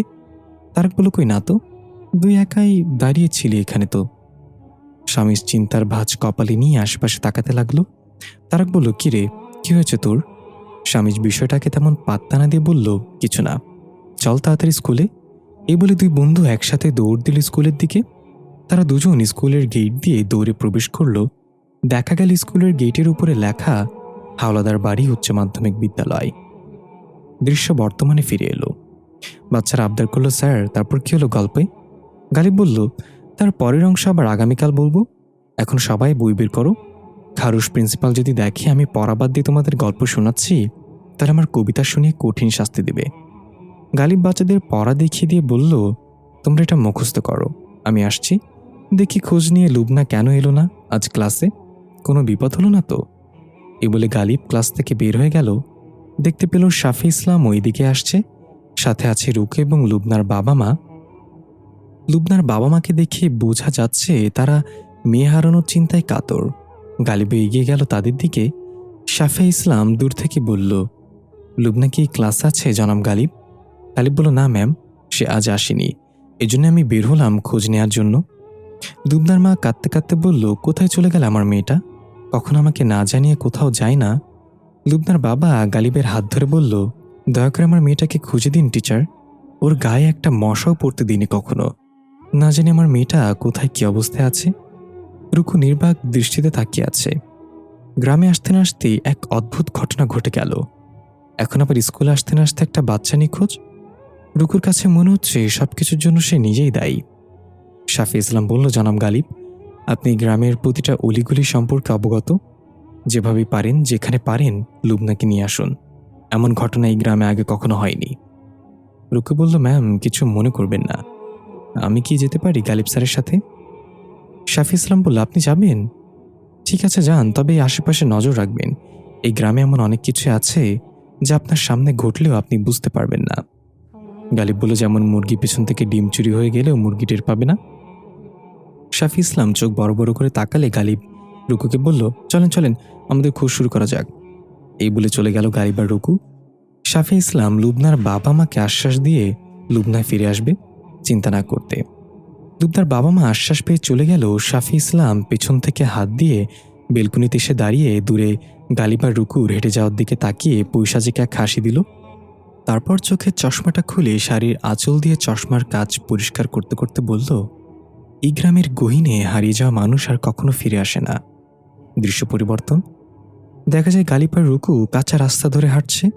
পুরনো কিছু বাড়ি রাস্তার দুপাশে। দেখেই বোঝা যাচ্ছে এগুলো পরিত্যক্ত, বহু বছর ধরে কেউ থাকে না। গালিব বলল, আমরা এক এক করে এই বাড়িগুলো তল্লাশি করব। যদি কেউ লুবনাকে অপহরণ করে তাহলে এইসব জায়গায় এনে রাখার সম্ভাবনা বেশি। রুকু বলল, আপনি এতটা শিওর কিভাবে যে বাচ্চাটাকে অপহরণ করা হয়েছে? হয়তো তো পারে সে জঙ্গলি জানোয়ারের খপ্পরে পড়েছে। আমাদের উচিত তাকে জঙ্গলে তালাশ করা। গালিব বলল, আমি আপনার সাথে এসেছি নাকি আপনি আমার সাথে? রুকু বলল, আমি আপনার সাথে এসেছি। গালিব বলল, তাহলে আমি যা বলবো তাই করবেন। আর এই গ্রামে মানুষের চেয়ে ভয়ানক জানোয়ার দ্বিতীয়টি নেই। যদি ভয় পান তাহলে ফিরে যান, আর যদি থাকতে চান তাহলে জীবনের রিস্ক নিয়ে থাকেন। রুকু মুখ বাঁকিয়ে বলল, এমনভাবে বলছেন যেন আপনি জীবনের সব রিস্ক নিয়ে রেখেছেন। গালিব বলল, ডায়রিয়া অবস্থায় পাবলিক প্লেসে বায়ু দূষণ করছি, এর চেয়ে বড় রিস্ক আর কি হতে পারে? রুকু বলল, ছি, এসব কি কথা? গালিব বলল, হোয়াট ছি? আরেকবার তো বাঘের সামনে দাঁড়িয়েছিলাম, ছি না টান করে বলেছিলাম বাপের বেটা হলে আয়। রুকু বলল, তারপর? গালিব বলল, তারপর চিড়িয়াখানার লোক এসে বাঘটাকে ছেড়ে দিল খাঁচা থেকে। আমি ছিনা টান করেই দৌড় দিয়েছি। ওই দিন বুঝতে পারছি কাপুরুষের মতো লড়াই করার চেয়ে বীরের মতো পালিয়ে যাওয়া অনেক উত্তম। রুকু আস্তে আস্তে বলল, আপনার সাথে কথা বললে মনে হয় আরে জীবনে তো অনেক সহজ, কোনো টেনশনই নেই। গালিব বলল, জীবন কখনো সহজ হয় না, সহজ বানিয়ে নিতে হয়। একটা কথা কি জানেন, আমাদের জীবন 3 ভাগে বিভক্ত। প্রথম ভাগ হলো সৃষ্টিকর্তার, দ্বিতীয় ভাগ হলো পোকামাকড়ের, তৃতীয় ভাগ হলো আমাদের নিজের। যে ভাগ সৃষ্টিকর্তার সেটা হলো আমাদের রুহু, যে ভাগ পোকামাকড়ের সেটা হলো আমাদের শরীর, আর যে ভাগ নিজে সেটা হলো আমাদের কৃতকর্ম। রুকু বলল, ঠিক বলেছেন স্যার। দুর্ভাগ্যবশত আমরা পোকামাকড়ের ভাগ্যটাকেই সাজাতে গোছাতে ব্যস্ত, রুহু আর কৃতকর্মের দিকে খেয়াল নেই আমাদের। এর মাঝেই রুকুর কানে আসে আবার সেই গরুর গাড়ির ঘণ্টার শব্দ। রুকু তাকিয়ে দেখল দূর থেকে আবার সেই একইভাবে 2টা সাদা গরু বিশিষ্ট গাড়িটা আসছে। আগের মতোই গাড়িয়াল চাদর মুড়ি দেয়া। তবে কাছাকাছি আসতে রুকু অবাক হয়ে গেল, এটা কিভাবে সম্ভব? তখন দেখা গিয়েছিল গরু দুটো একদম রোগা পাতলা আর হাড় বের হওয়া, কিন্তু এখন সেই গরু দুটো মোটা তাজা সতেজ, একদম যেন তেল তেল করছে তাদের শরীরের গঠন। এবারও ঠিক রুকুর সামনে এসে গাড়িটা থেমে গেল। রুকু কিছু বলার আগেই গাড়িয়াল গালিবকে উদ্দেশ্য করে বলল, ভাইজান, এখানে কি করছেন আপনি? গালিব বলল, এই তো আমাদের স্কুলের একটা বাচ্চা হারিয়ে গেছে, তাকেই খুঁজতে এলাম। তা আপনার গরুর চেহারা তো পুরো পাল্টে গেল। গাড়িয়াল ঠিক আগের বারের মতোই অদ্ভুতভাবে হাসতে হাসতে বলল, সবই হাওলাদার সাহেবের কৃপা। রুকু বলল, এই আপনি এভাবে হাসছেন কেন, আর সবসময় চেহারা ঢেকে রাখেন কেন? কি সমস্যা মুখ দেখালে? গাড়িয়াল বলল, তুমি তো চেহারা দেখিয়ে অদৃশ্য মুখোশ পরে আছো, তবে একদিন সবকিছুর খোলাসা হয়ে যাবে, খুব তাড়াতাড়ি। এই বলে গাড়িয়াল গরুর পিঠে বাড়ি দিল, হা হা হা হা করে। গরু চলা শুরু করল। সে চলে গেল। গালিব বলল, গাড়িয়াল কিসের মুখোশের কথা বলে গেল? রুকু তোতলানো কণ্ঠে বলল, আমি কি জানি, সে কেমন অদ্ভুত করে কথা বলে, কিছু বুঝি না। আচ্ছা, আমরা যেই কাজে এসেছি সেটা করছি না কেন? লুবনাকে খুঁজতে হবে? গালিব বলল, হ্যাঁ হ্যাঁ, আমরা দুজন আলাদা আলাদা হয়ে প্রত্যেকটা পরিত্যক্ত বাড়িতে খোঁজ নিব। যদি লুবনাকে পাওয়া যায় তাহলে আমাকে ডাক দিবেন। রুকু ঠিক আছে বলে চলে গেল। গালিব অদ্ভুতভাবে রুকুর দিকে তাকিয়ে রহস্যময় একটা হাসি দিল। দৃশ্য পরিবর্তন। লুবনা সেই অন্ধকারাচ্ছন্ন বদ্ধ ঘরে ব্যথা যন্ত্রণায় কাতরাচ্ছে। জ্বলতে থাকা মোমবাতিটাও প্রায় শেষের দিকে। লাল রঙের বেলুনগুলো এদিক ওদিক উড়ছে মাটিতে। এর মাঝে একটা ছায়াকৃতি দেখতে পাই মোমবাতির আলোতে। ছায়াটা ধীরে ধীরে এগিয়ে এসে হাত পা বাঁধা লুবনার উপর পড়ল। লুবনা বুঝতে পারল কেউ এসে দাঁড়িয়েছে সামনে। নিবু নিবু চোখে লুবনা তাকিয়ে ঝাপসাভাবে দেখতে পেল কালো হুডি পরা একজন দাঁড়িয়ে আছে। তার মুখটা দেখা যাচ্ছে না। সে অদ্ভুতভাবে হাসি দিয়ে বলল, কি কষ্ট হচ্ছে খুব? দেখা যায় রক্ত শুকিয়ে লুবনার ঠোঁট একটা আরেকটার সাথে চিপকে গিয়েছে। লুবনা কিছু বলতে চেয়েও ঠোঁট নাড়াতে পারছে না। কালো হুডির অবয়বটা একটা ছোট চাকু বের করে নিচু হয়ে লুবনার হাত ধরে হাসতে লাগলো। দেখা গেল তার হাতে গ্লাভস পরিহিত হলুদ রঙের। হাসতে হাসতে হাত থেকে নামাতে নামাতে লুবনার ছোট্ট কনিষ্ঠ আঙ্গুলটা 2 আঙ্গুল দিয়ে চেপে ধরে চাকুটা সেখানে লাগিয়ে বলল, সে তোমার হৃৎপিণ্ড চেয়েছিল, কিন্তু আমি তার সাথে দরদাম করে তোমার কঠিন কনিষ্ঠ আঙ্গুল দেব বলেছি। তাকে রাজি করিয়েছি। দেখেছ, তোমার প্রতি আমার কত মায়া। বাচ্চাদের মারতে আমার এমনিতেও ভালো লাগে না। লুবনা তার কথা শুনে ভয় কাঁপছে। চোখ দিয়ে অঝরে পানি পড়ছে। মুখ খুলে চিৎকার করতে চাইছে কিন্তু পারছে না। কিছু বুঝে ওঠার আগেই সে ক্যাচ করে লুবনার কনিষ্ঠ আঙ্গুলটা কেটে ফেলল। লুবনা তার পুরো শক্তি দিয়ে চিৎকার করে উঠল। রক্তে লেগে যাওয়া ঠোঁটগুলো চামড়া সহ ছুটে গেল চিৎকারে। লুবনার চিৎকারে সেখানে থাকা বেলুনগুলো এক এক করে ফাটাতে লাগলো। কনিষ্ঠ আঙ্গুলের জায়গা থেকে রক্ত ছিটিয়ে পড়ছে মাটিতে। হুডি পরা সে আঙ্গুলটা হাতে নিয়ে বলল, চুপচাপ পড়ে থাকো এখানে। চিৎকার করে কোনো লাভ নেই। তোমার আওয়াজ তুমি ছাড়া আর কেউ শুনবে না। এ বলে ভারী ভারী পা ফেলে সে চলে গেল। ততক্ষণে মোমবাতিটাও শেষ হয়ে যাচ্ছে, আর অল্প কিছুক্ষণ জ্বলবে। সে চলে যাওয়ার পর লুবনা রক্তাক্ত ঠোঁটে কাতরাতে কাতরাতে মা বাবা বলে অসহায়ের মতো কান্না করতে লাগলো। মোমবাতির আবছা আলোতে লুবনার চোখে পড়ল পাশেই চাকুটা পড়ে আছে। হয়তো সে ভুল করে চাকুটা ফেলে গিয়েছে। লুবনা কষ্ট করে পা দিয়ে ঠেলে ঠেলে চাকুর কাছে পৌঁছানোর চেষ্টা করতে লাগলো। দৃশ্য পরিবর্তন। রুকু তার সাধ্যমতো সব বাড়িতে খুঁজে বাইরে চলে এলো এবং আশেপাশে তাকিয়ে গালিবকে খুঁজতে লাগলো। দেখতে না পেয়ে গলা ছেড়ে হাঁক দিল, হ্যালো স্যার, আছেন আপনি? কোনো সারা শব্দ নেই। রুকু একটু এগিয়ে গেল সামনের দিকে। আমরা দেখতে পাই কেউ একজন রুকুর পেছনে এসে দাঁড়িয়েছে। তার হাতে রক্ত লেগে আছে। সেটা সে পশ্চাদে প্যান্টের সাথে মুছে রুকুর সাথে পায়ে পা মিলিয়ে হাঁটতে লাগলো নিশ্চুপভাবে। রুকু আশেপাশে কাউকে দেখতে না পেয়ে পেছনে ফিরে হঠাৎ কাউকে দেখে ভয় পেয়ে চিৎকার করে উঠল। দেখা গেল এটা গালিব। গালিব হাসতে হাসতে বলল, আমার জোকার মার্কার চেহারা দেখেও কেউ ভয় পেতে পারে আজকের আগে বিশ্বাস ছিল না। রুকু জোরে নিঃশ্বাস নিতে নিতে বলল, এভাবে চোরের মতো কেউ পেছনে এসে দাঁড়ায় নাকি? গালিব বলল, নো, এত বছর ধরে চুরি করি, এখনো নাকি চোরের মতো। রুকু বলল, চুরি করেন মানে? কি চুরি করেন আপনি?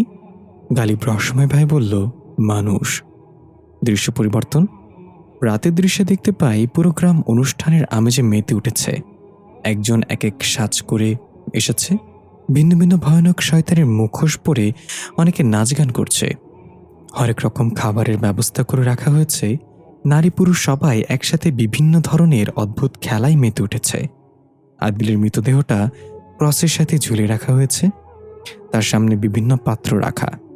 সবাই এক এক করে সেই পাত্রে নিজেদের হাত কেটে রক্ত ঢেলে দিচ্ছে। রুকু এসব কাণ্ড দেখে দূরে দাঁড়িয়ে হা করে তাকিয়ে আছে। রুকু আদিলের মৃতদেহটাকে একটা কাকতারুয়া বা পুতুল মনে করছে। এখনো সে বুঝতে পারেনি এটা সত্যিকারের মৃতদেহ। গালিব আর শাফি ইসলাম এক জায়গায় বসে আছে আসন করে, আর বিভিন্ন ফলফলাদি খাচ্ছে। শাফি ইসলাম বলল, তাহলে লুবনাকে পাওয়া গেল না? গালিব বলল, তাকে পাওয়া যাবে না সেটাও আপনিও জানেন ম্যাম। শাফি ইসলাম বলল, হ্যাঁ, এই গ্রামে হারিয়ে যাওয়া জিনিস কখনো ফিরে আসে না। বাদ দিন এই বিষয়টা, অনুষ্ঠান উপভোগ করুন। চন্দ্রকালো মেঘে ঢাকা পড়লেই হয়তো জমিষের আগমন ঘটবে। গালিব পেছনে একটা খাম্বার সাথে হেলান দিয়ে আরাম করে বসে বলল, হ্যাঁ, তারই তো অপেক্ষা। আপাতত একটা কবিতা শোনান ম্যাম, আপনার কবিতা না শুনলে মন চাঙ্গা হয় না। শাফি একটু লজ্জা পেয়ে বলল, কি যে বলেন না, তবে কাল রাতে একটা কবিতা লিখেছিলাম, ভেবেছিলাম সকালে আপনাকে শোনাবো, কিন্তু লুবনার মিসিংয়ের জন্য শোনানো হলো না। গালিব বলল, তাহলে আর দেরি কেন? পাঠকরা অপেক্ষা করছে আপনার কবিতার জন্য। ইরশাদ ইরশাদ। শাফি ইসলাম চোখ বন্ধ করে তার কবিতা বলল। প্রাক্তন আমার শার্ট ছিঁড়িয়াছিল বুকে খামচি দিয়া, ঝগড়াখান লাগিয়াছিল রিক্সা ভাড়ার ভাঙতি নিয়া। গালিব আরাম করে বসা থেকে উঠে সোজাই বলল, বাহ বাহ, কি লিখেছেন ম্যাম, একদম লিভার টাচিং।